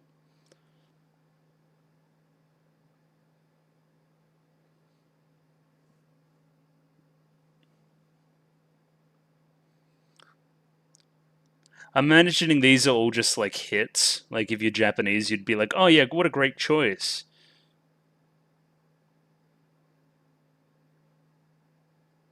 Haha! Yeah, can we close the top?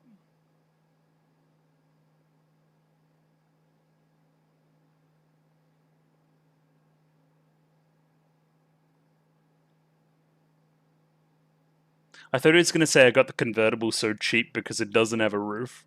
And I'm like, you're an insane person.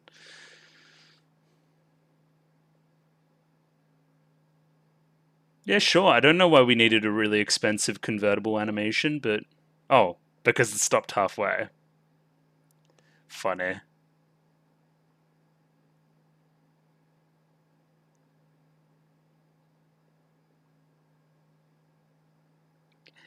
It's pretty scuffed. 45 minutes. Just like one whole tiger prawn in there, too. Yo.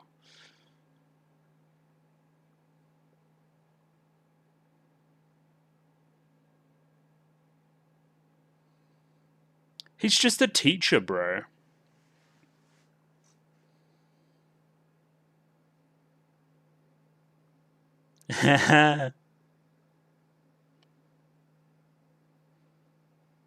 No, he doesn't. He's a hustler. We love that out of him.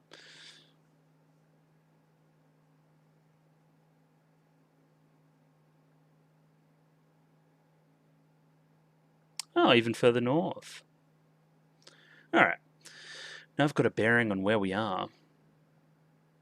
Okay. A lot of magnitude 3 earthquakes.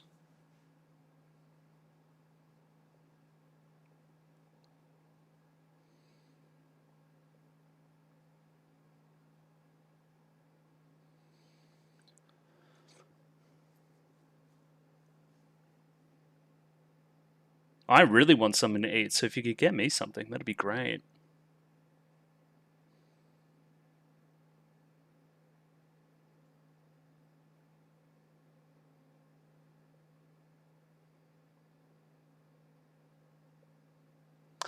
Home. Right. So yeah, they used to be from way north. Damn.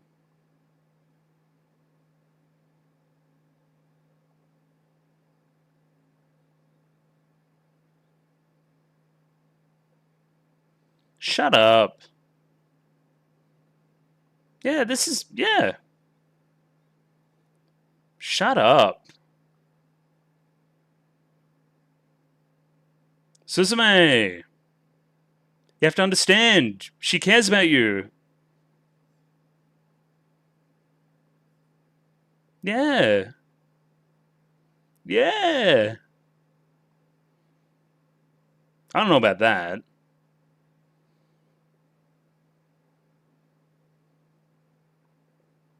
Okay, now you're going a bit hard. Okay, everyone settle down.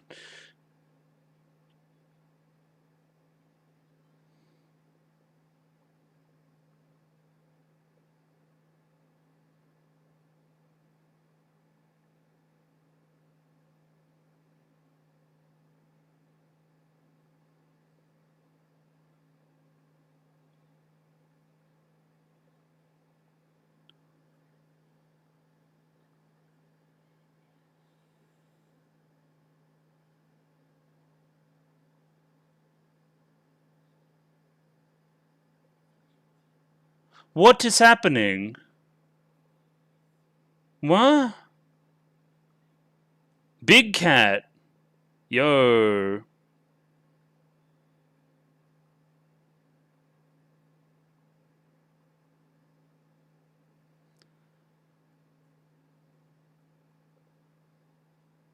I see. Alright, I didn't see that coming.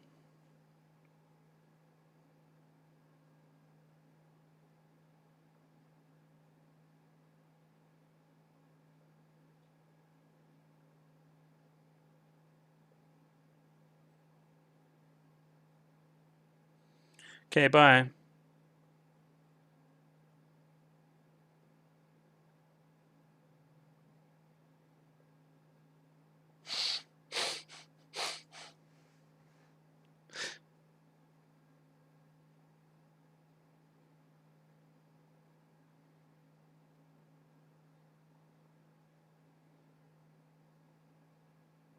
Yeah.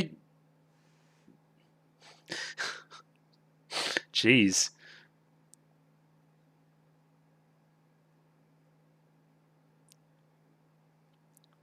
Bit on the nose, man.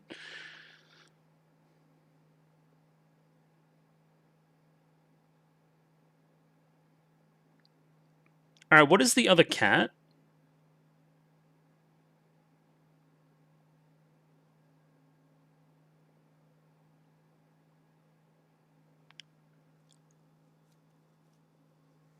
At least she's eating.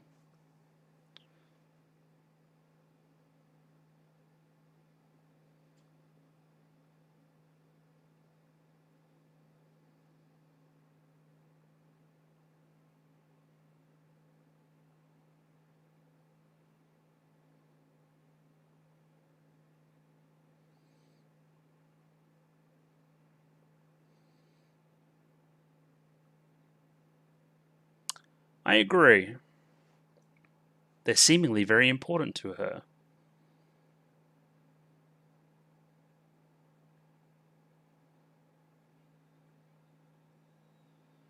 Focus on the road.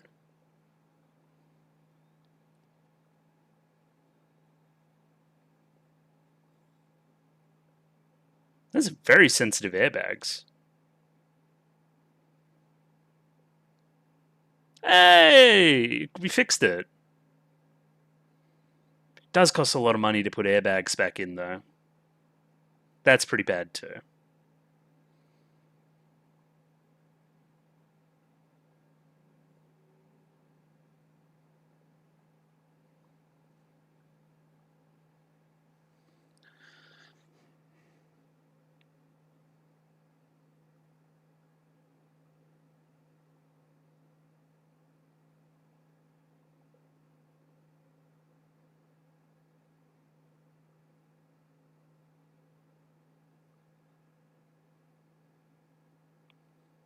Alright. Let's go for a 20-kilometer run, everybody. Well, that works too if it's not too rusty.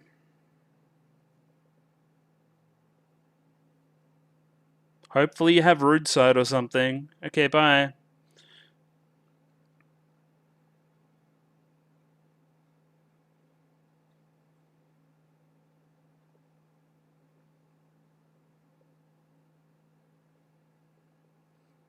There's still a lot of intrigue in the movie around, again, the mum and the chair that she gave, and that being in the ever after, and all this other shit, right?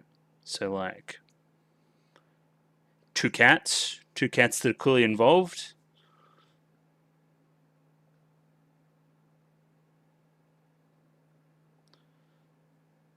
Daijin seemed kind of very mad when the aunt was getting mad.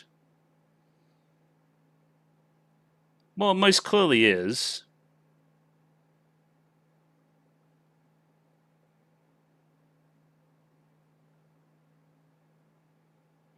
Okay, we're being honest now, which is good.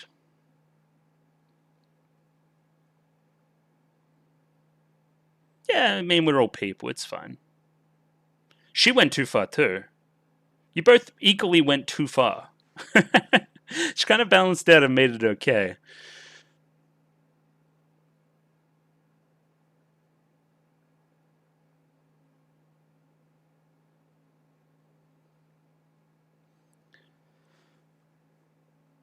How did two siblings, two sisters, end up on either side of the country like that? Whoa. Oh, this is it. Well, it was it.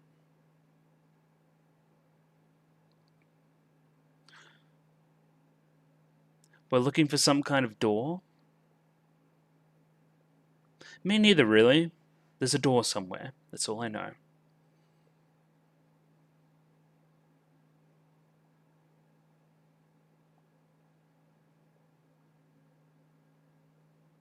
A time capsule? Yeah. How did you remember where that was?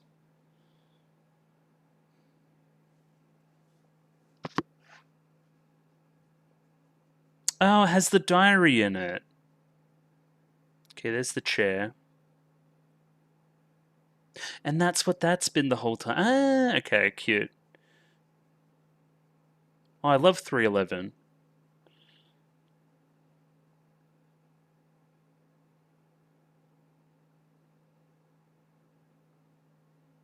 Yeah, it's clearly pretty traumatic.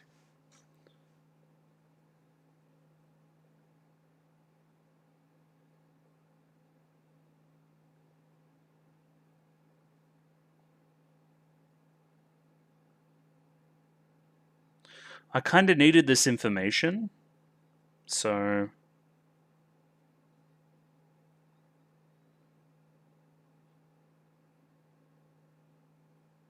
Damn, it's raining.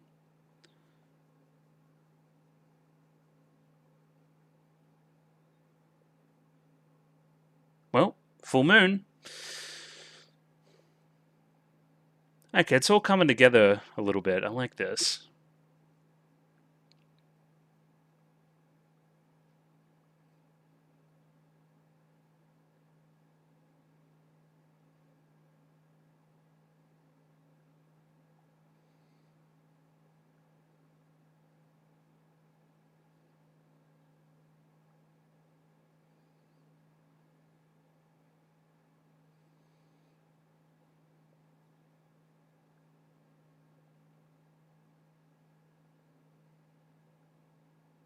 Alright. This isn't Boo's door.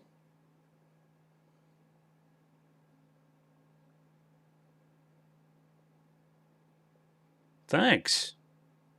Well, kinda. But also you were very mean to Salta. I'm so back.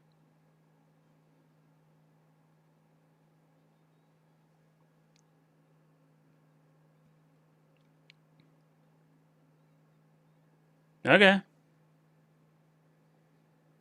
With two cats. So did she just disappear in front of her eyes? Because she can't see it, right? Alright. This is going to look gorgeous, everybody. So please be... Oh. Or not.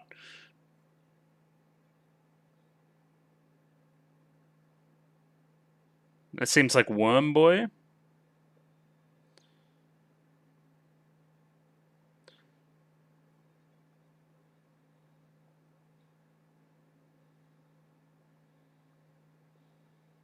Yo. You're kind of cool.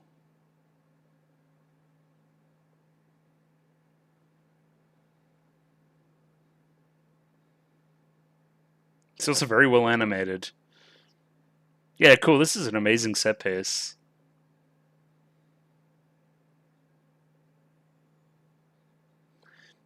That would be him, yeah.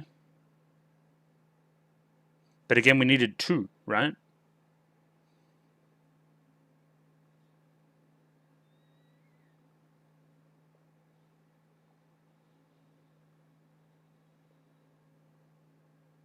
Hey, thanks. I took the fall for you. Yes.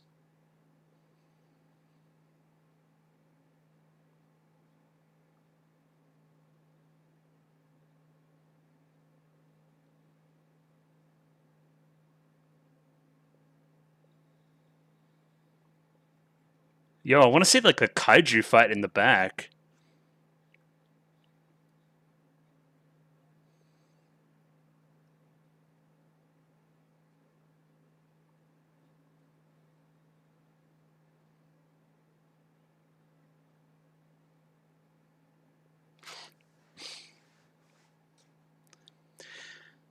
It almost seems like a place ravaged by a tsunami, no? There was a boat on the roof.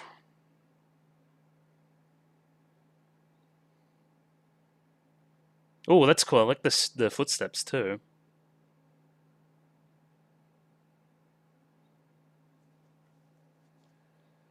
True love's kiss, baby. It's time.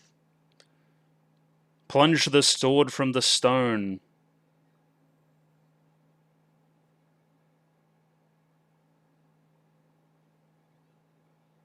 Whoa, don't do that. I will sacrifice myself for him. That makes no sense. I will become the keystone again.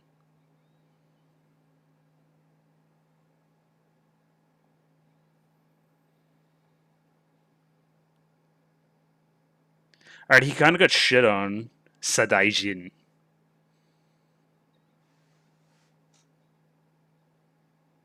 Also, if you could not be a chair anymore, that'd be kind of tight too.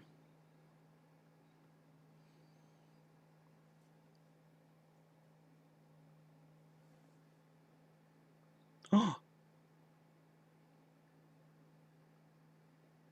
I remember.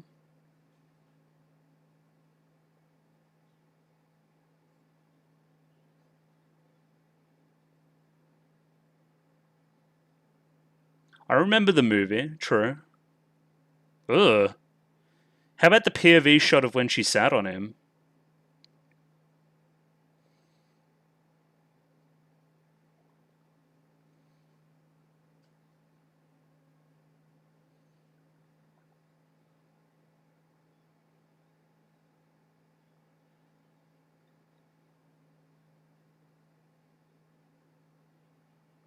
Alright. Yes, chairboy.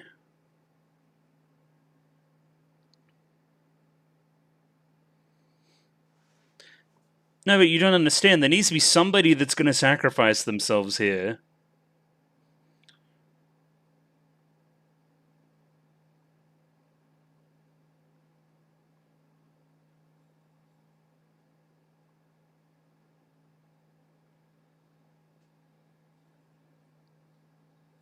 Yeah, melt away that ice. Hell yeah.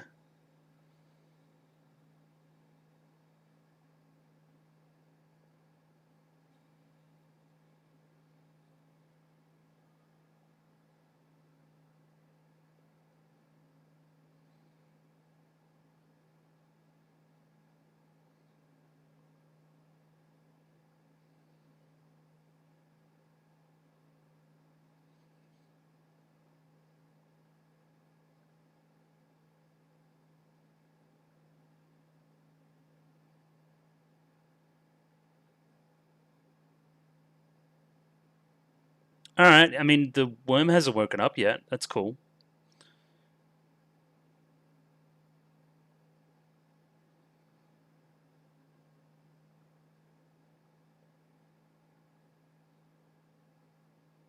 Oh, we're so back? The status quo. I love it. How about my good friend Sadaijin? He's gone crazy too.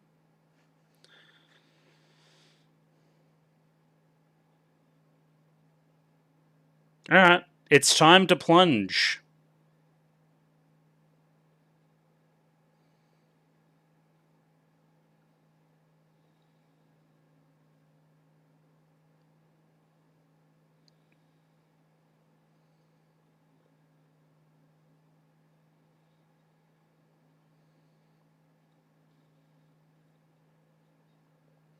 Heiki?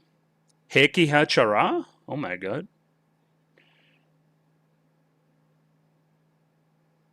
Yeah, to the boat. That seems safe.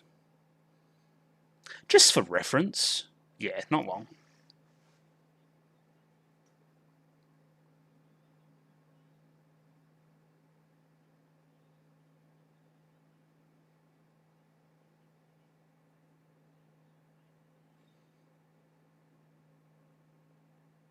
Seifu.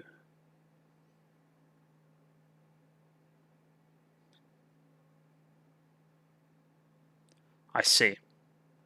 And this is her like hometown, right?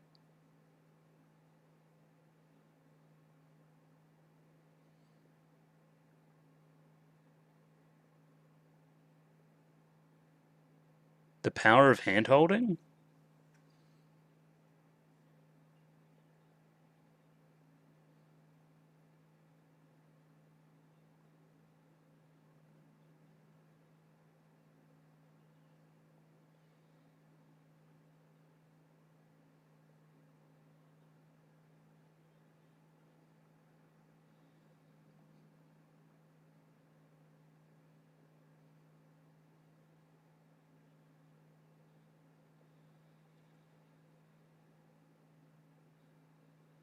Whoa! It's time to go! Stab that thing into the dirt. Oh, cool.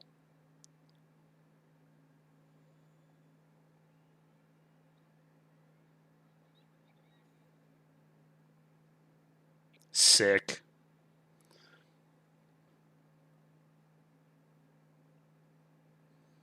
Cool.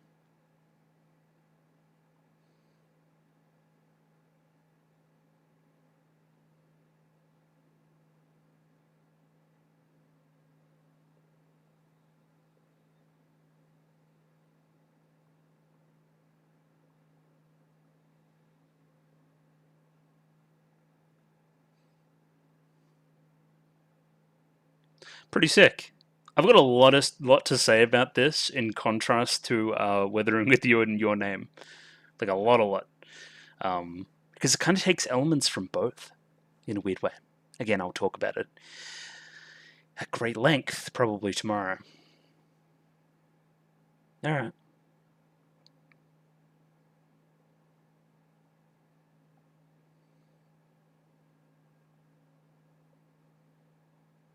Thanks for the jacket, dude. Excuse me.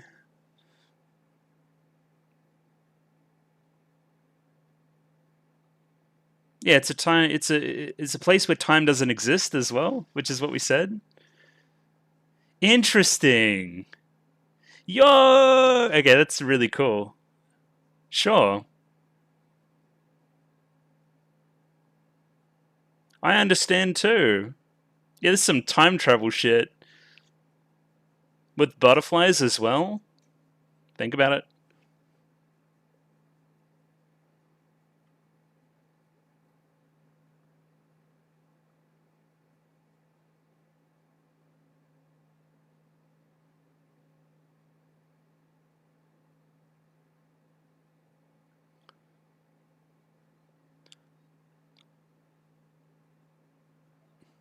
Yeah,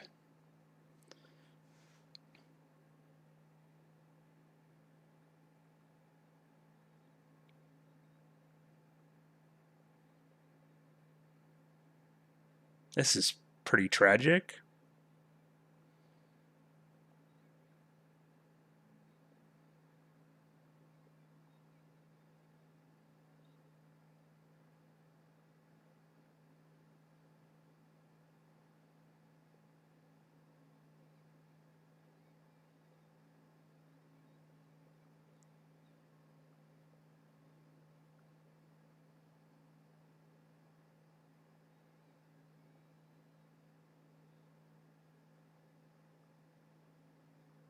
Hmm.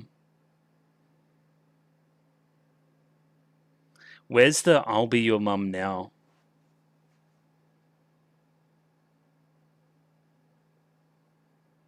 There you go. Have this then.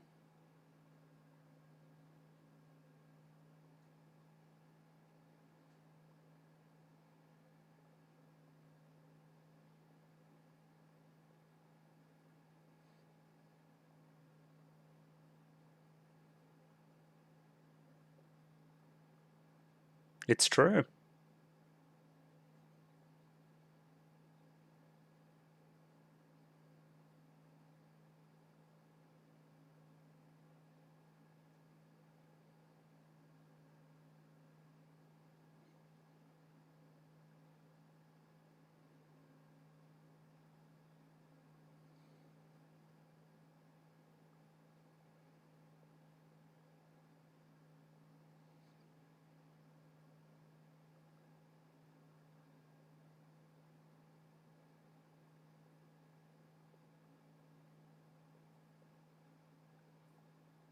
It's true.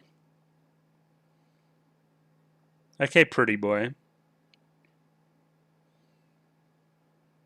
Yeah, what about the snow then? What about... It must have been... Oh, because they're so far north. Okay, no, no. Why did the aunt say that she didn't remember that, though? What happened there? Well, yeah, kids forget stuff like that all the time. Also, you were like 4. I can hardly remember things that happened when I was 4.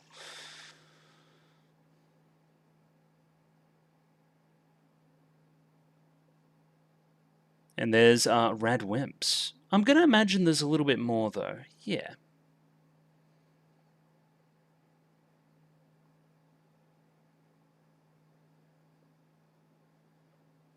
There we go.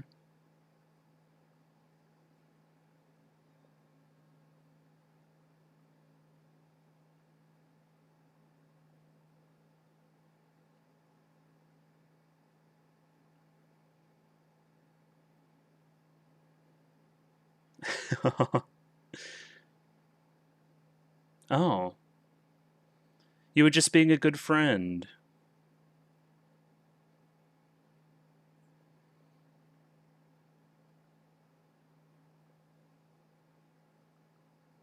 Yeah, listen to this fucking Your Name ass song.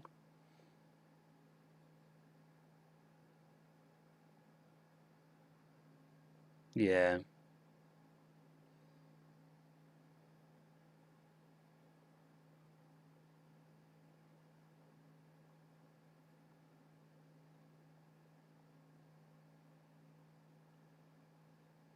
There you go. Hagu.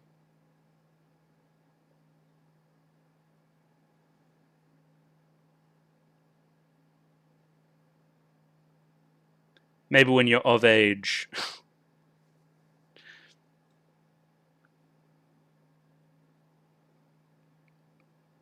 It's a very bright credits. That's better.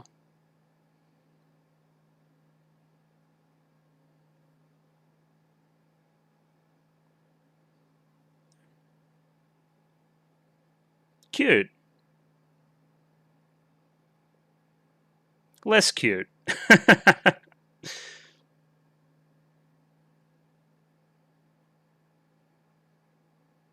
That's alright. We're so back. Bro, this guy, give him a chance. Yeah, I know.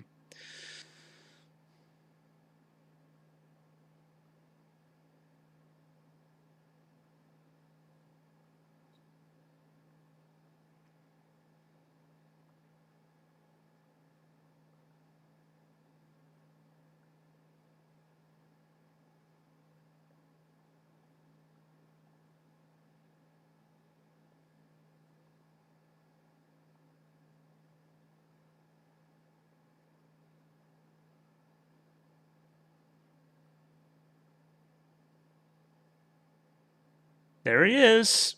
Where are the ruins, little bro? Alright, is that it? I can start talking now? It's the same movie, but it isn't.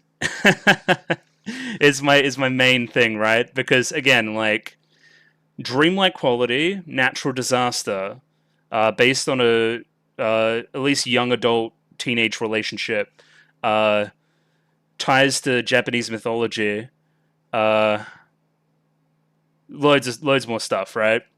It kind of has more side characters than even Weathering with You, because Your Name's hyper focused on its 2 main characters, but we separate out a little bit here. I guess my main criticism is I don't think Suzume is enough of a loser to make this kind of story work. Um, because I think she needs to have a worse teenage life. I don't know why we give her 2 friends. I don't know why those 2 friends aren't 2 bullies, right? I don't know why they don't berate her a little bit more. It would fix a lot of things in the movie where it's like, okay, now I understand why she wants an escape as well. Make the aunt, I guess, relationship, she clearly cares, but maybe isn't always there for her or doesn't know how to do it in the right way. There's a little bit more angst there, We need a better motivating factor for Suzume to want to leave, other than she thinks the boy's cute, which is a pretty strong factor, but, like, listen, it makes it all seem a little bit frivolous. It would also add to, I guess, the emotion of the ending, right? Which is all about a Suzume that has grown up, that has seen her childhood without her mother, and sees that it was fine in the end, right? Like, I made my own way, I had help along the way, people in this world are trying to help me, right? Maybe the proof of that being the rest of the story of the show, right? Like, again, people along the way, I said show, I meant movie, you know what I mean? Because people along this road trip are helping them at all times, right? People are good, right? And this trip and this risk and this escape that I made proved this. And that's the kind of bow on the movie, is that, hey, like, I found this through the events of the film. I found this, that the world isn't that bad and that I'm going to be okay and that people care about me. That would make it a better film, I think. Because for right now, it seems that Suzume is being a little bit of a brat, a little bit naive. But at that same time, I still, like, believe everything because of the supernatural element. She wants to pursue that. Especially with the impending disasters and chasing the cat and wanting to rectify things and that kind of thing. Also, again, I thought for long stretches of the movie that the cat was going to be the mother. Like, strong stretches. But I kind of gave up of that, like, around 3/4 maybe of the way through. I'm like, no, that doesn't make any sense. Maybe there's still something like that in the background, like some kind of theory thing, but I don't know. I do like that her manifestation of the ever after is kind of the remnants of like the town that obviously got hit by a tsunami or something, right? I guess overall thoughts, do I think it's a stronger movie than either Your Name or Weathering with You? No. I don't think it hits the same high highs. Like, Your Name speaks for itself. It's got a million high highs all the way through it. Katawari Doke being one of them. Holy shit, what a scene. Weathering with You, I really like the stuff on top of the skyscraper where she's doing her thing there. As well as, obviously, the moment where the music kicks in and they're falling through the sky. Awesome. I don't think we quite hit that high here, which is the problem, right? Do I think it's cohesive? Yes. Do I think I would be okay with it if I hadn't seen two other pretty similar movies before it? Yeah. Do I still think it's worth watching and had a great time watching it? Yes. It's just high standards, that kind of thing. But hey, it was pretty good. I liked it. I enjoyed my time. Anything else for me, or are we done here? I think we are. Just about done. So yeah, that was the movie. That was Suzume, or Suzume no Toji Mari or something, right? Something about doors. Anyway, it was good. I talked a lot during the ED about my misgivings, I guess. But overall, good movie. I liked it. It has a road trip vibe, which wasn't really the vibe I got from the poster at all. And I love a road trip movie, don't get me wrong. Feels like a movie of two halves as well. The half where Sota is alive and the half where he's a fucking frozen chair in the ground. And I probably liked that first half a little bit more, had a bit more momentum. I'm all about momentum, baby. Just kind of the pacing died around that 110, 120 mark, I reckon. But again, more detail tomorrow. Enjoyable film. I enjoyed myself. I thought it was good. But yeah, I'll see you tomorrow. Goodbye for now, but I'll see you then. Bye. And we're back. It's the next day. I've had a night to think on my thoughts on Suzume, and I've produced a document that's probably like way too long if it'll scroll. Yeah. So I've got some thoughts, and I'm going to share them with you. That's really what this is about. This is the format I do movies in.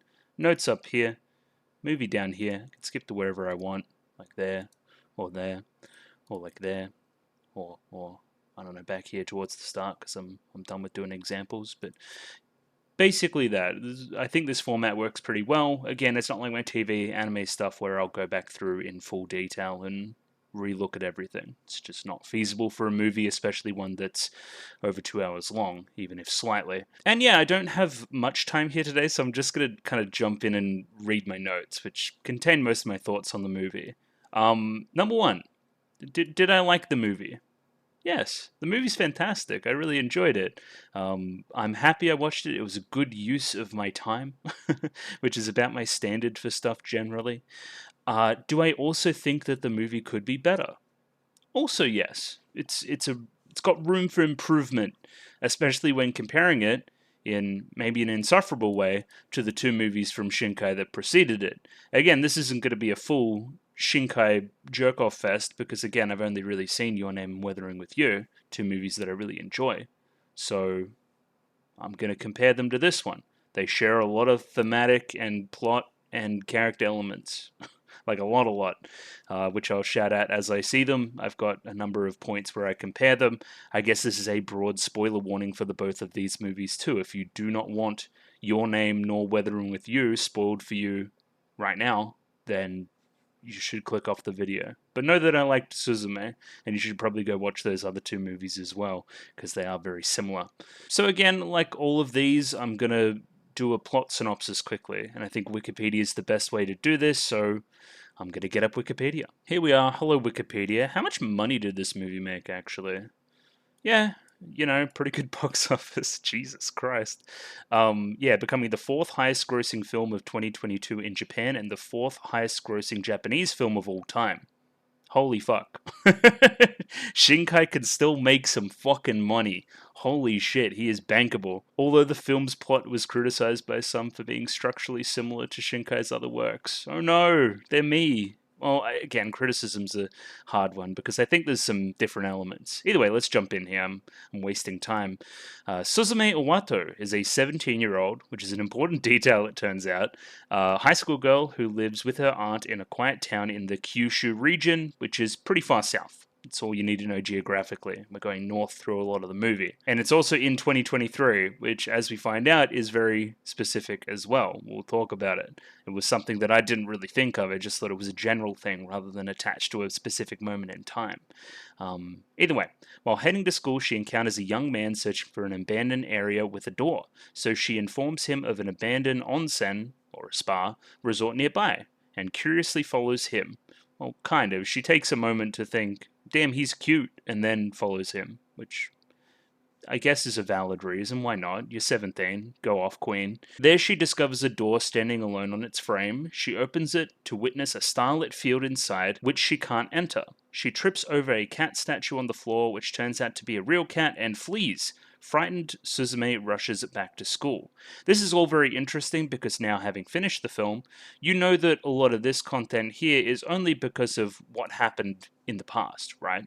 Like, it's only because she's been through before. She's seen the ever after before, so she's able to access this and see all this and see the smoke and all that kind of stuff. It's pretty curious. I like the lore there. Speaking of, during lunch, Suzume notices a huge column of smoke emerging from the location where the abandoned resort is located, which no one else can see. She rushes back there to find a man from earlier who is struggling to close the door. Suzume helps him and they manage to close the door. Due to the column of smoke, which we're also calling the worm, I think, an earthquake hits the nearby area. It's not serious. It's not as serious as it initially seems. I thought they were all squashed and fucking died. But I guess that's a teaser of what may be to come if she doesn't continue to do this. Suzume takes the man home because he's injured. He introduces himself as Sota Munakata, explaining he is a closer and must locate and lock specific doors in abandoned places throughout Japan to prevent a powerful supernatural worm from being released and causing earthquakes. As they talk, the cat from the resort appears and turns Sota into the chair he was sitting on. I think that poster is intentionally a little bit misleading, having both the chair and Sota present. I thought the chair was going to be some kind of side character or something to that effect, right? Sota, who is now a small three-legged chair, chases the cat onto a ferry headed for Ehime. With Suzume following along, the cat leaps onto another ship as Sota tells Suzume that the cat is a keystone and that the worm was released after the keystone's removal from the door nearby. Sure. After reaching Ehime, Suzume and Sota find social media posts from locals who have photographed and named the cat Daijin. With the help of a local friendly girl, or friendly local girl, Chika Amabe locates the worm again and closes the door to the abandoned school nearby. They stay at Chika's home overnight. The next day, after parting with Chika, they hitch a ride to Kobe with a kind woman named Rumi Ninomiya, who asks Suzume to babysit her twin children.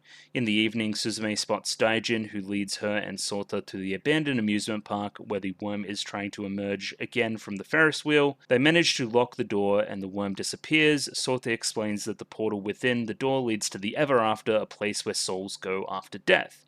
This is the part of the movie where you start putting two and two together based on the intro, right? Maybe not two and two together in the form it exists in the very ending, but kind of, I think. After tracking Daijin to Tokyo, Sota asks Suzume to take them to his apartment. There he explains the legend of the worm Namazu, and he is the last descendant of a family that, for many generations, has been responsible for locking all the doors that lead to the Ever After.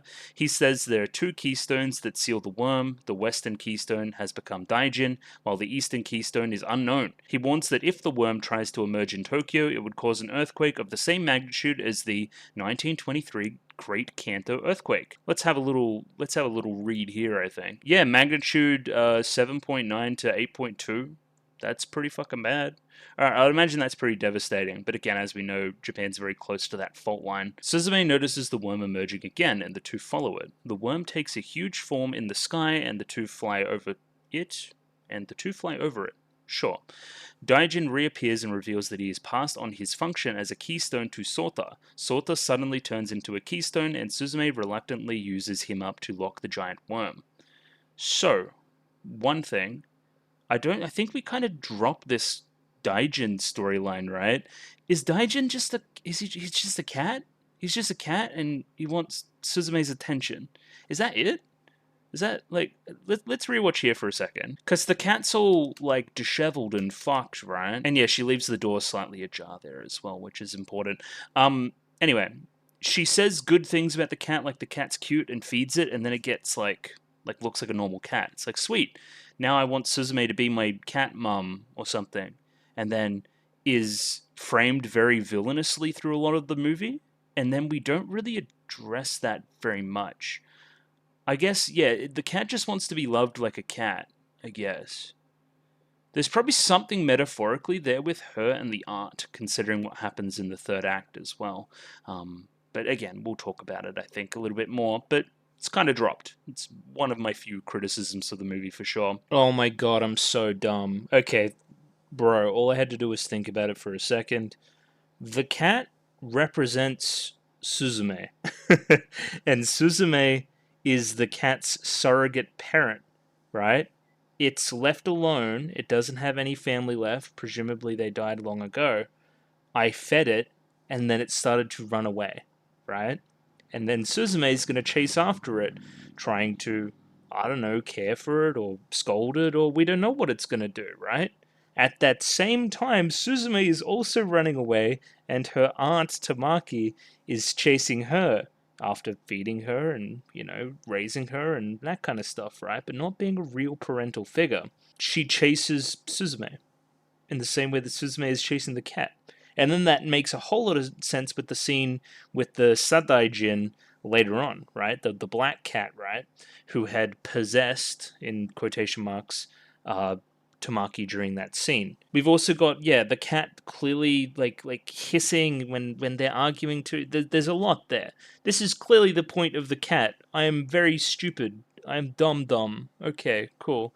Any point further in the video from here where I say some dumb shit about the cat? I now understand the cat. It's fine. Suzume wakes up at a shrine housing the Tokyo Gate, where she sees Sota in the Ever After, but is unable to enter the door. Daijin appears and Suzume gets angry at him and tells him not to come back. She visits Sota's grandfather, Hitsujiro Munakata, at the hospital, hoping to figure out means to rescue Sota. He explains that Suzume's ability to see the worm in the Ever After through the doors means that at some point in her life she entered the realm through one of the doors. She must use that first doorway that she used as the only place where she can re-enter the Ever After, right? To save Sota. That's the whole goal here. And this aspect hinges on something I'll talk about later. but we'll talk about it for sure. She decides to locate the specific door in her hometown in the Tohoku region, which was destroyed in the 2011 Tohoku earthquake and tsunami, which is what I was talking about before, where this is linking it into a real-life event, one that I have actually lived through. This was pretty fucking bad. So I like that we're getting a lot of energy there. That actually, I think that's a what would you call it? It's a cultural aspect that you would get if you were Japanese. You would understand, oh, she's probably from there. They keep bringing up tsunami.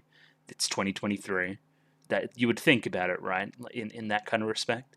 I like that a lot. I think that's a missing piece of context that I would have loved to have explained more specifically in the movie. But again, that's just Western dumbass talking here. Either way, that was where Suzume lost her mother and home. On her way, Suzume runs into Sota's friend, Serizawa, who wants to help her find Sota, along with Suzume's aunt, which is Tamaki, if I can get that properly in frame. Suzume refuses to go back and jumps into Serizawa's car. Tamaki also jumps in and they all travel to Tohoku. At the rest stop along the way, Suzume and Tamaki get into an argument, discovering that Tamaki is possessed by Sadaijin, the Eastern Keystone, who follows them for the rest of the trip. Tamaki takes Suzume to the ruins of Suzume's old house, where Suzume finds the old door and enters with Daijin and Sadaijin. Yeah, here we are. Discovering that Tamaki is possessed. What was that about? Did we talk about that? That probably invokes something in mythology or something in... It's reflecting something metaphorically that exists within their relationship between both the Eastern and the Western Keystones. I guess because one of them was originally in one end of the country and one was in the other. Like the aunt and Suzume, or I guess I should say Tamaki, right? There's something there. I think, again, that could be extrapolated upon more and hit a little bit harder, I think. Once in the Ever After, Sadaijin changes its form and distracts the worm, while Suzume tries to wake up Sota, who returns to his human form. Realizing the consequences of his freedom, Daijin sacrifices himself to become a keystone, along with Sadaijin, who likewise turns back into a keystone. They are used by Sota and Suzume to lock up the worm permanently in the Ever After. While still in the Ever After, they go see a young girl from afar. Suzume realizes that the young girl is herself from 12 years ago. Suzume decides to give her young self the childhood chair that was given to her by her mother as a birthday present. She assures her young self the chair will provide her with the strength to overcome the tragedy and continue to grow. We'll talk about it. The young Suzume becomes energized and decides to leave the Ever After and return in the past, leading to her being found by Tamaki 12 years prior. Suzume and Sota enter the Ever After themselves to the present, or exit the Ever After, leave the Ever After, if I can read, with Sota returning to Tokyo, Suzume and Tamaki returning to Kyushu, and revisiting some friends along the way. Sometime later, back in her hometown, Suzume makes her way to school. To her surprise, she runs into Sota again at the same location they first met. And as I was reading before, I was reading characters. Was it characters? Yeah, here we go. Shinkai immediately decided for the film to have a female main character, since Weathering With You had a male main character and it felt like a buddy character was necessary. Initially, he wanted Suzume's companion to be another girl, with a sisterhood type of romantic story, as he believed that he had exhausted the potential of the boy meets girl formula in previous films. However, Shinkai's producer discouraged the idea, saying that the audience for his films was still enjoying the typical romance aspects of his films. Boo! Boo! Boo! Boo!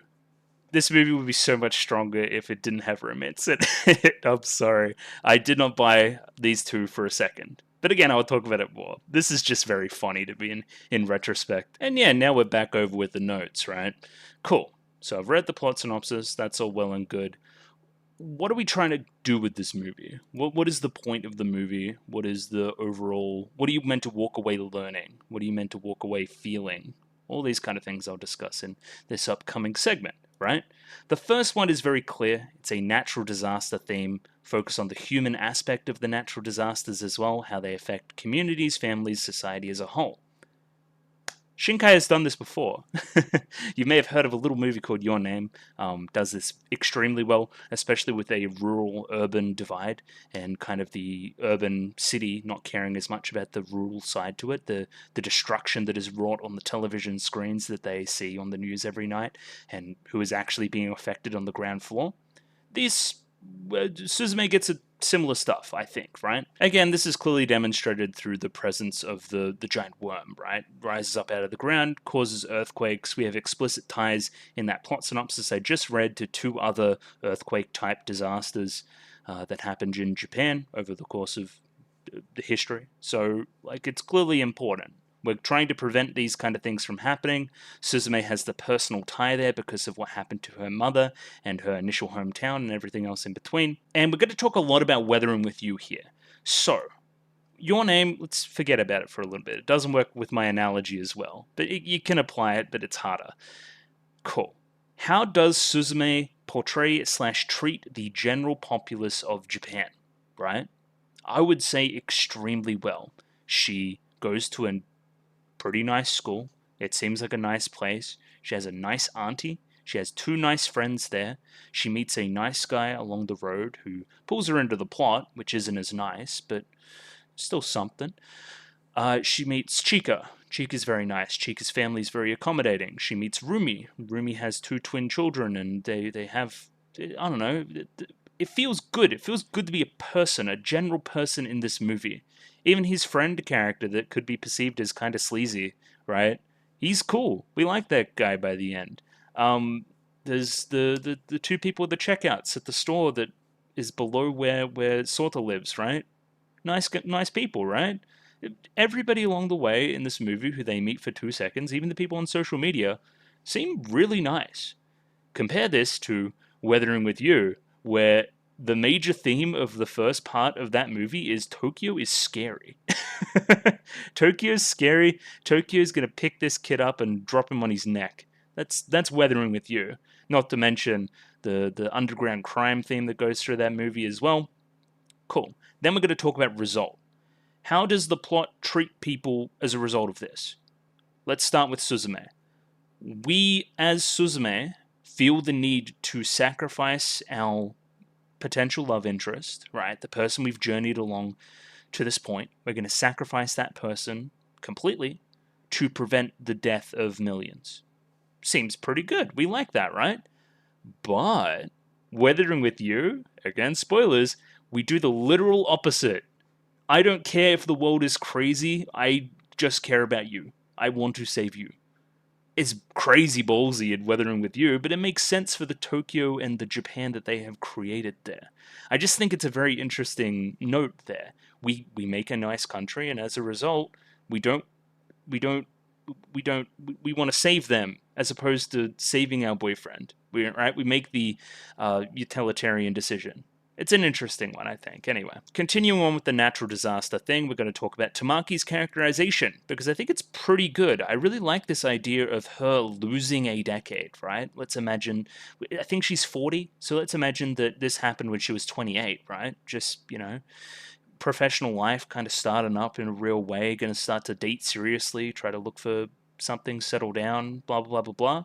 And then, lo and behold, my sister dies and thrusts her daughter onto me. And of course, I'm not going to say no because I literally can't.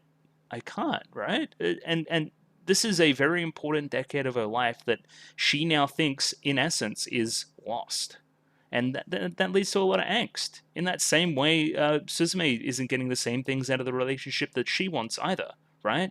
Especially with that line that's a little bit ambiguous about "I'll be your mum now" or "I won't be your mum now," or whatever the hell she says. Like that's clearly meant something to her from a young age. And is it fake? Is it real? I don't know. So I think that's a very strong aspect, and bouncing off of the natural disaster theme. From this perspective as well, I like what is not said, right? So a few things are left to ambiguous areas, right? A few of them I would like a little bit more explanation about. I say a little bit later in this document, the specific ones, but most of it I'm like, it makes sense. Just let the mind wander. Your name was really good at this as well, right? Like, not telling you all the specific mechanics of everything that's happening at that moment, but being somebody that's watched that movie like 20 times, I can now see the specific mechanics at play when they're doing the switching stuff. I really like it. I like the history that goes into that. I like how all of this is kind of hidden. There's a beautifully animated sequence through kind of the middle to towards the end of Your Name, where it's just kind of following this red string, and it's really gorgeous. It shows kind of Mitsuha's origins, that kind of thing. Loved it. Thought it was fantastic, right? Along with the kind of time-bending twist in that movie as well. My specific example for this in Suzume is, how does the mum die, right? Mum has a book, or has given her a book on nursing, right? I care about nursing. There is a first aid kit. Am I thinking right? She's clearly good with her hands. I'm thinking that she's on the front lines. I'm thinking she's trying to help people, trying to save people, right? Because she feels the need to do so. She's part of the medical profession, right? I think that's how she dies, and that's my little theory. That's great. That could be incorrect, but that's my little theory. I like that a lot. So yeah, that's great. But I'll elaborate on my point during the kind of ending of the movie that I made as well, during the credits. I think people need to be meaner to Suzume, right? That kind of destroys this, and I don't know how you hit that balance. I don't know. Maybe you just depict the hometown as the assholes? I don't know. Because this is in conflict with this, for sure. Like, okay, the end of the movie is about coming to terms with your previous self who is scared and traumatized and afraid of the future, and telling them it's all going to be okay. In essence, it's Suzume, the character today, also telling herself this. It's all going to be okay. Look at the friends I've made. I think this falls a little bit flat because everybody's so nice. Because along the journey that we see in the film, everybody seems really nice. But I think that would be stronger. That would be a stronger feeling if Suzume was a little bit more of a depressed character, a little bit more downbeat and downtrodden in the start. Obviously, still keep Tamaki, and obviously still have Tamaki love her. But maybe she just doesn't have any friends at school. Maybe she mentions something offhand about maybe not being bullied, but being kind of forgotten, fading into the background a little bit, right? I just wish that I don't know why we have these two friends, wherever the hell they are. Yeah, these two freaks here. Like, I don't know.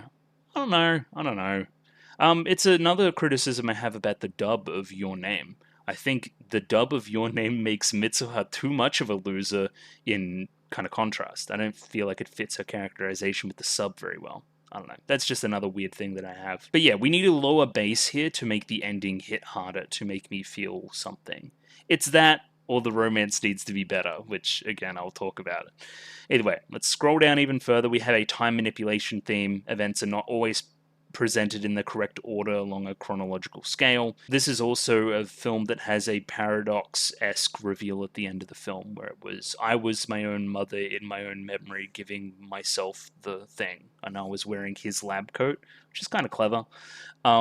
Similar to Your Name, but not quite as direct in the red string of fate, destiny kind of way. The 3-year gap in Your Name is very specific as well.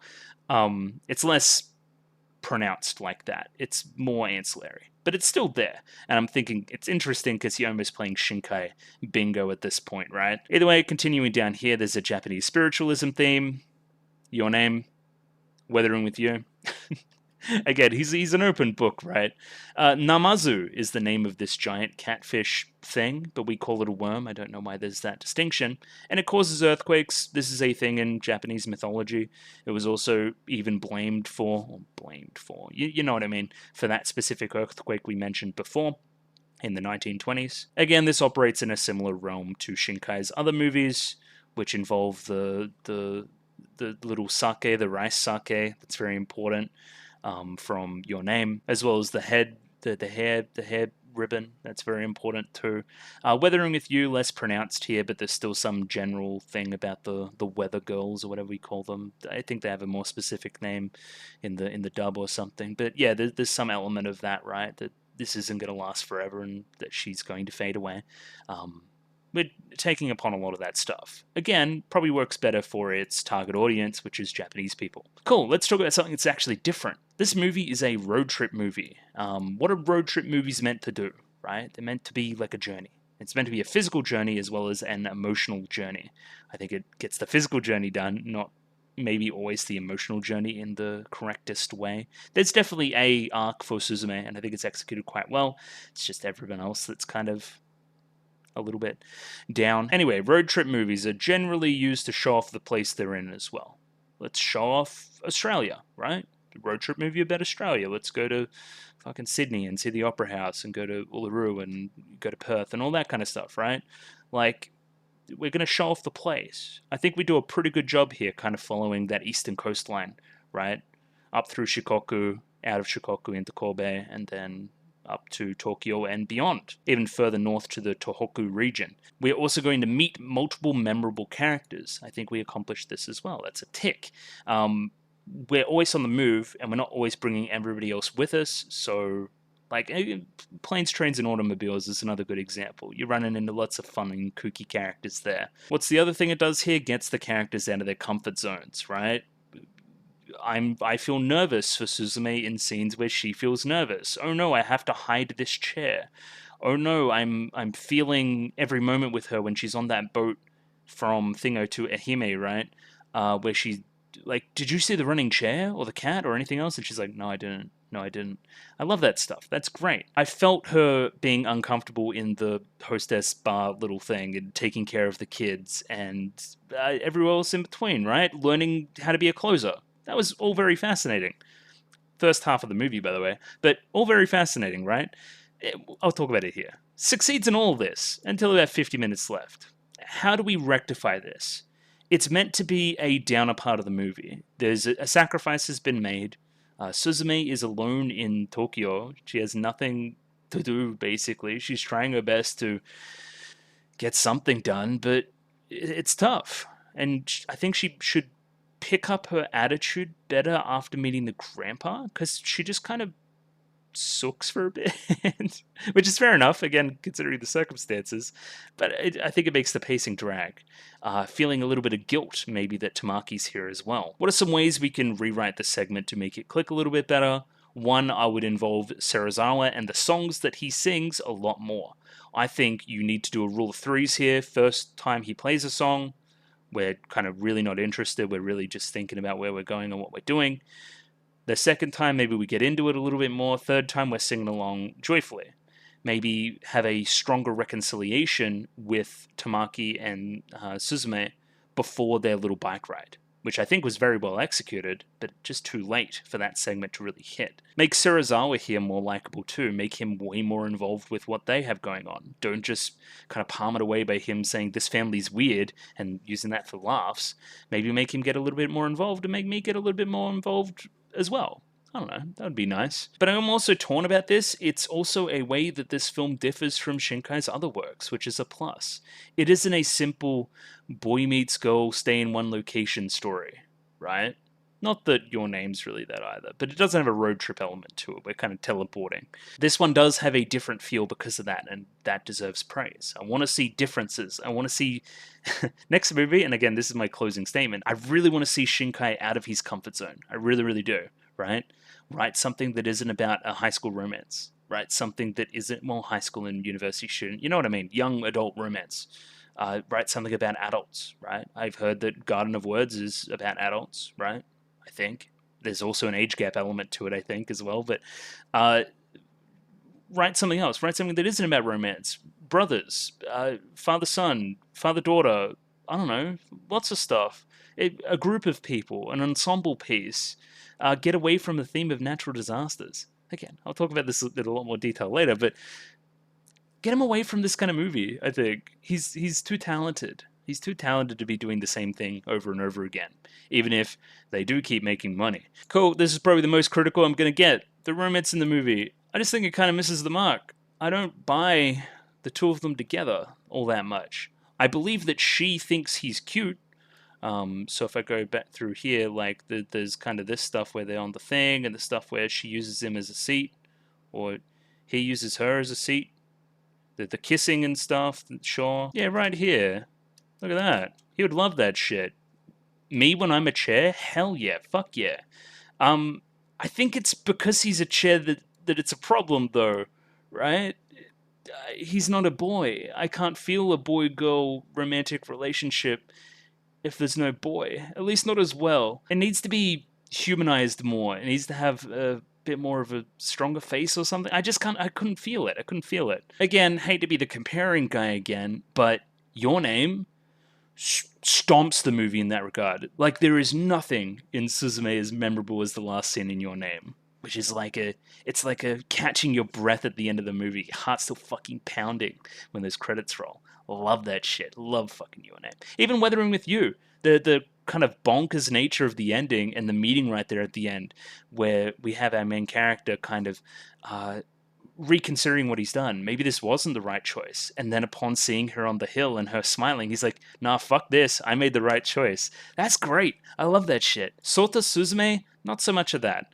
And we'll continue here. I didn't feel Sota that much as a love interest. Does he seem that into Suzume, other than this stuff?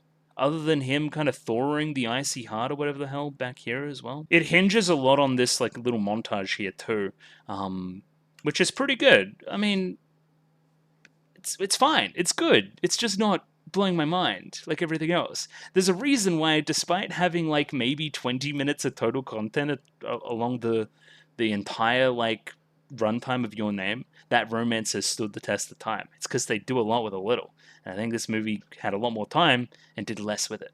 I don't know. What was a scene I did like? What they do for each other. I'll say this, right? Where's the Ferris wheel? Cool, so circumstances happen, Ferris wheel starts to go. We will have, I guess, Sota at one point or another down here. Yeah, here we go. Pinning Daijin, right? I have the thing right now, which is the most important thing. This is the MacGuffin. This is the thing we're chasing. I have it pinned down. Instead of doing that, I'm going to save and assist Suzume. I like that a lot. I also like that Suzume's fighting so hard to save Sota by the end, right? She's driven all this way, she rides the bike, she does the last 20Ks or whatever the hell. That's pretty good. I really, really like that. That's well executed. What either character brings out of each other, right? Sota gets Suzume out of her comfort zone, out of her town, on an adventure, a adolescent experience, getting her to grow up and all that other stuff, right? What does Suzume do for Sota? I guess she's plot relevant and she saves him by the end. But other than that, emotionally, not much, I don't think. Sota's pretty underdeveloped in this regard. We need a more tragic backstory there. We need maybe, I don't want to be a closer anymore. This is my solemn duty of my family, which I'm guessing is kind of implied in the script, but not in a really concrete way. I want that to be stronger. I want to feel Sota getting better and being a better person because Suzume's there. That's what makes a romance feel really good. Overall, the performances of the two characters, along with the specific character animation of, you know, the blushes and the hand holding and the whatever else, it's kind of there. The performances aren't stellar. They're fine. Suzume plays the Suzume type character that has been in most of Makoto Shinkai's stuff, and Sota's very stoic. He's very by the books. He does have a goofy side every now and again. I liked this one scene where we actually use him as a stepping stool. Yeah, right here. I liked that. Some cute flirting stuff. And the last thing I have here is the age gap. And again, it's not an outrageous age gap. We're not going to go full, I don't know, Monogatari on this or anything. He's like 19. He's like first year uni. Let's say maybe 18, and then she's 17. That's fine. It gets progressively worse when he's 19, though. If he's 19 and she's 17, don't love that. I don't love that. But, yeah, again, if they're 22 and 20, then it's fine. It's a really weird gray area. And maybe that's just giving me one level of uncomfortableness, which is stopping me from going even further beyond. So yeah, that's talking more to the story aspects. I haven't really talked about the visual stuff yet, which I'll get to, which is stellar. It's really good. I think I talk about it later. Do I talk about pacing later? I hope so. If I don't talk about pacing later, I'll talk about it now. Your Name is like a tight 100 minutes. It feels fucking great. I love that shit. This movie's probably 20 minutes too long. I'm going to be real with you. Again, we're really dragging here, I think. Really, really here. That's where we're dragging. I'm like, come on, just... I know you're going to save him. I know you're going to do this, do that. That's why I wanted there to be more of a reveal around the cats, maybe. More stuff going on there. More reveals that weren't quite as obvious, right? Because at the end of the day, I know they're going to go there and they're going to save the guy. I've seen this movie before. And the one time that Shinkai messed with the formula was Weathering with You, and that kind of blew my mind. So, I don't know. Yeah, listen. Fix your pacing, dog. But also, yeah, again, nitpicky. It's not that big of a deal. Let's move on to the art, so it can be nice for a while. This movie is really well location scouted. I think that this is a really underrated aspect of modern anime movie production. Cool. I love this shit. I love this hill that goes down, and we've got the bay, and we've got the everything else one. Obviously, very south in Japan. It's very almost tropical, right? It feels lived in a really awesome way. This feels like a location that I could visit. I'm almost sure that it is, right? When you're again tying it to various actual places in Japan now we're in Ehime, I believe, right? People from Ehime are now getting a kick out of this, seeing all this kind of stuff, all the farmland through that area, right? Even here where we're doing this, I'm sure that this is just like an actual bedroom. Shoutouts to another bedroom that we see, which is when Sota walks in and just kind of sees the room, sees it kind of unkempt and broken and stuff. Maybe this is talking a little bit more to Suzume's angst than anything else does. Again, I harp on about it a lot. A room being a view into somebody else's personality, what their inner being is. How they keep their room is them. What they keep in their room is them, right? Again, a lot of this destruction is because of the earthquake that just happened as well. We have to keep that in mind. But I'm guessing not all of it knocked everything all over the place all the time. You know what I mean? She doesn't keep everything as organized as she probably wants to.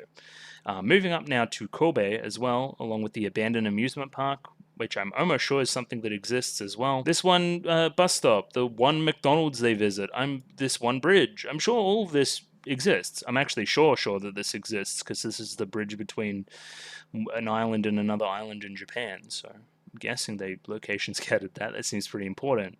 The Tokyo stuff, right? I'm sure they got a lot of mileage out of their work on Weathering with You as well. But this was a really effective sequence too, where they kind of mirror what we're seeing if we've been in the ever after in kind of the reflections of things, right? Whether it be people's eyes or the river below or anything else in between. Really, really effective. Even moving up through into here, I'm sure a lot of this was, what's the word?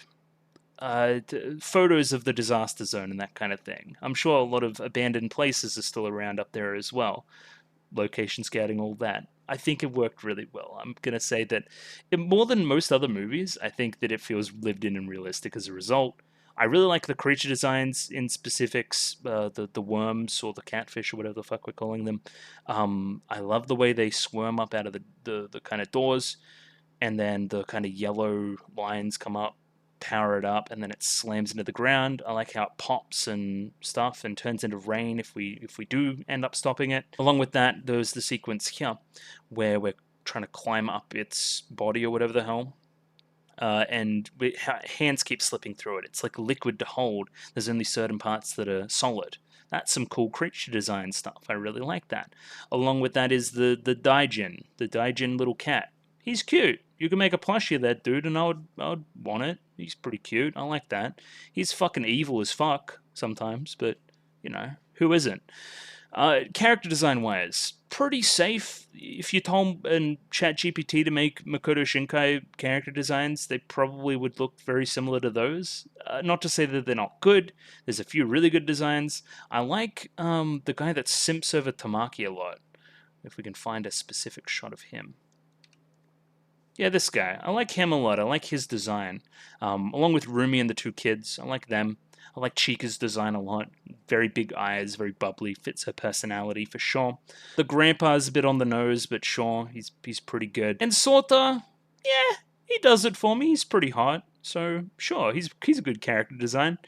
The use of vignetting through certain flashes in the movie where we're flashing back to Suzume's childhood with her mother.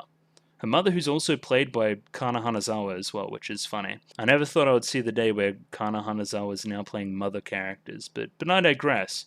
I'm looking for a bit of crayon. I just saw it there. Yeah, so this kind of crayon-y style is used to vignette all of our flashbacks, right? It's meant to reflect this diary that she finds and has some almost repressed memories of. It's fantastic, right? The coloring book aesthetic here, especially the use of lighting in the one where she's actually building the chair. Yeah, here, right? And the only color in this scene being kind of the varnish she's putting on the chair, right? Like here. and then that bringing color into the world. You can almost see it kind of blending in there to start and then fully realized. 10 out of 10. Very, very good from a concept point to the execution point. Well done.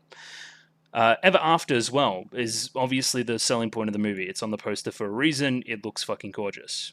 It looks like Your Name on meth. It's crazy. All this stuff, a very strong, evocative open to the movie. We go back over here, all the destruction stuff, even this visualization of Sortha is well realized too. The kind of axis point of the sun towards the ending here, running up to the young Suzume and all that kind of stuff, reflecting the start of the movie in a great way. Kind of this, again, repressed memory aspect to Suzume's childhood that I really like that we discover through everything else. Again, visualized through the kind of blanking out of all the pages. I don't want to remember this. I'm literally repressing these memories, right? Suzume's version of the Ever After as well, explicitly tied to her story. I love that it's kind of like boats on houses and like a bunch of, like, it looks like a tsunami's rolled through, is my point. It's her story. It's her version of the Ever After. It's her psyche at that point where she first entered, which is affecting it that much. Really love that. Chef's kiss. Love it. Along with all the stuff on the book, really, really good. Really strong aspect of the movie, which I think comes through a lot in the art. On top of that, backgrounds themselves and everything else, they're Your Name tier. I spotted a specific sequence as well, which used the time lapse, one of the time lapses that has been, like, the time lapses in Your Name are insane, so we're doing that again, which is just fantastic. Yeah, again, they're just all through the movie, just fantastic fucking backgrounds. Even this room, love it. I love the two beds and the two cupboards and it's good. It's fucking really good. The skybox is insane as well. I've talked a lot about the Ever After, but again, when we're here and we're looking at Tokyo and the things in the sky, pretty strong. Ignore the big CGI thing in the way, but strong. It's good. As I just said, don't like the CG very much in the movie. The scene over Tokyo was pretty jarring, took me out of the movie a little bit. Specifically, what I'm looking at now doesn't blend very well with everything else. There's a few crowd shots that are CG, which I think are short enough that they can get away with it, but I definitely noticed them. Other than that, we're fine. And now we're moving on to the animation. Very good again. The character movement stuff's great. I love the running in this movie. I love the running animations that Shinkai has for a lot of stuff. I have vivid memories of Mitsuha running in Your Name for sure. The faces themselves, decent enough. I think you could leverage a little bit more comedy out of some of this stuff, especially in this first half of the movie where a lot of it is like, this is a good scene for it, but I think you could go more exaggerated, more cartoony. I don't see why we're limiting ourselves with almost a level of photorealism, especially in the backgrounds, right? We could be a little bit more abstract there, and I would like it. Action set pieces weren't as memorable as other Shinkai movies. Again, I'm a broken record, but action set piece towards the end was still fine. It was passable. By that I mean the stuff here, like with all the kind of creatures attacking each other and the kind of synchronized keystone move. Good. Enjoyable. Not Kataware Doke into the meteors fucking falling into all that. Not, oh my god, it's like Hina and something in Weathering With You. Them falling through the air and the song popping off and doing all that kind of shit. It's not that. It's not that level. It's just not. But it's still really good. I haven't talked about it at all. The music. I would sadly say this is a miss. Your Name soundtrack is one of my all-time favorites. That is including the insert songs and the actual orchestral pieces. They're both insanely good. Your Name's soundtrack was my study music for years and years and years. I really like the ending song, the Radwimp song. It seemed like a Radwimp song. It was pretty good. Other than that, there was a specific melody around wherever she's waking up near the shrine. All this stuff. I guess you would call it the Ever After motif. Pretty strong. No, it's more here. It's like the whoa, whoa, whoa. You know what I'm talking about. It's that stuff. Very strong. Probably the strongest musical moment of it overall. I was underwhelmed, though, I would say. Pretty handily. Lack of insert songs. Is this a good thing? Is this a bad thing? Good thing. It's not the same movie as Your Name and Weathering With You as a result, having musical montages set to insert songs. That is Your Name and Weathering With You, right? Whether it be Zen Zen Zen or the fucking other one in Weathering With You. You know what I'm talking about. It's not the same thing.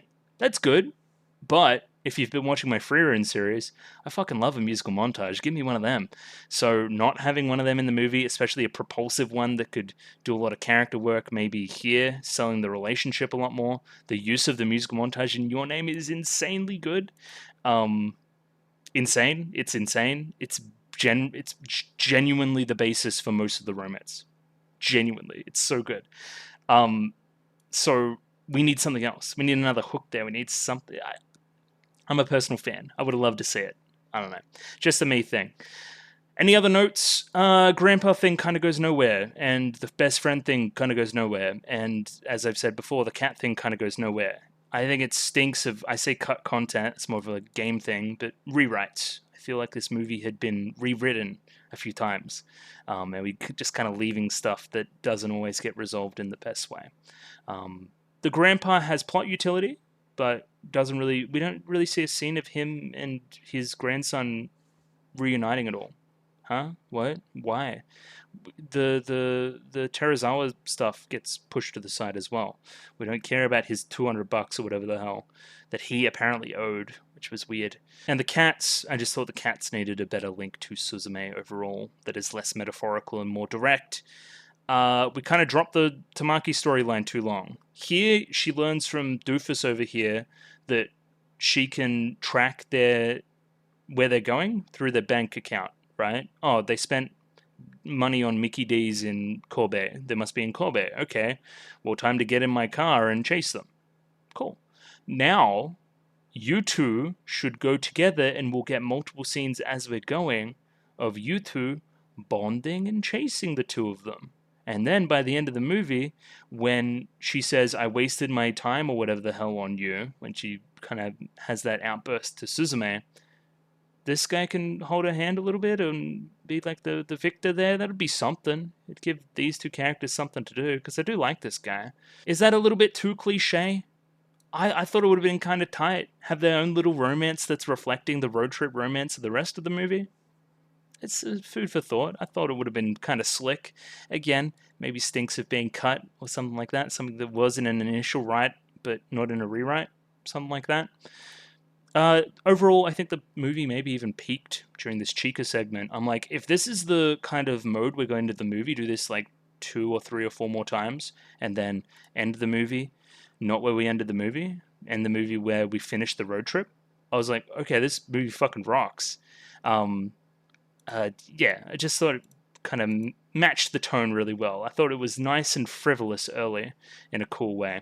It got a little bit too deep, almost. And if it got too deep, I didn't think it got deep enough. It was just contradictory and weird, but you know what I mean? I think if you're going to make a deep emotional movie, you got to go deeper. You got to go to a darker place and get them out of there to make it hit a bit harder. If you're not, you make it something that's a little bit more light and family friendly and fun, then do more Chica segment stuff. That was fun. Also, what was the other thing I was going to say up here, but I was too scared to write it because I'll just say it now? The romance. Let them be hot together. I don't want to say let them fuck, because you can't.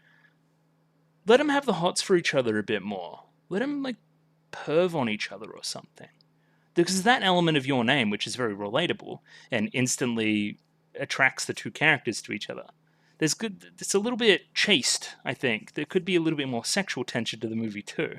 Again, I'm very aware that this is a blockbuster, all ages, everybody should be able to watch this PG-13 movie. I don't know. You could have gotten away with it.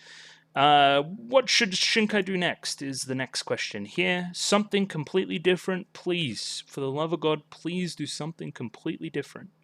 I love Your Name. Your Name's my favorite movie. Weathering with You is really good. This is really good too.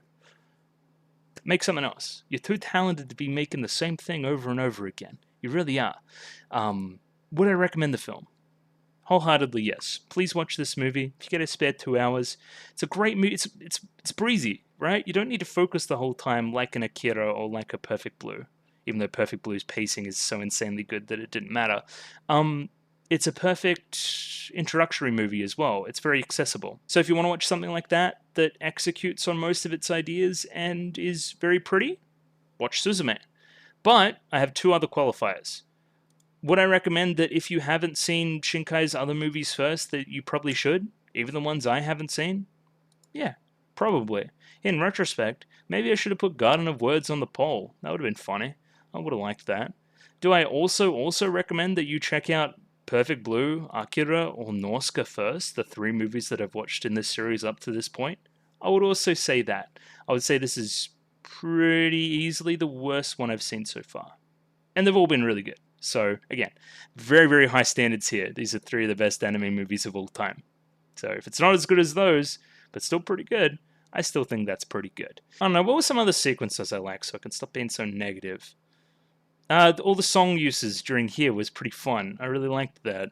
The aforementioned bike scene between Tamaki and Suzume, emotional high point of the movie for sure as well.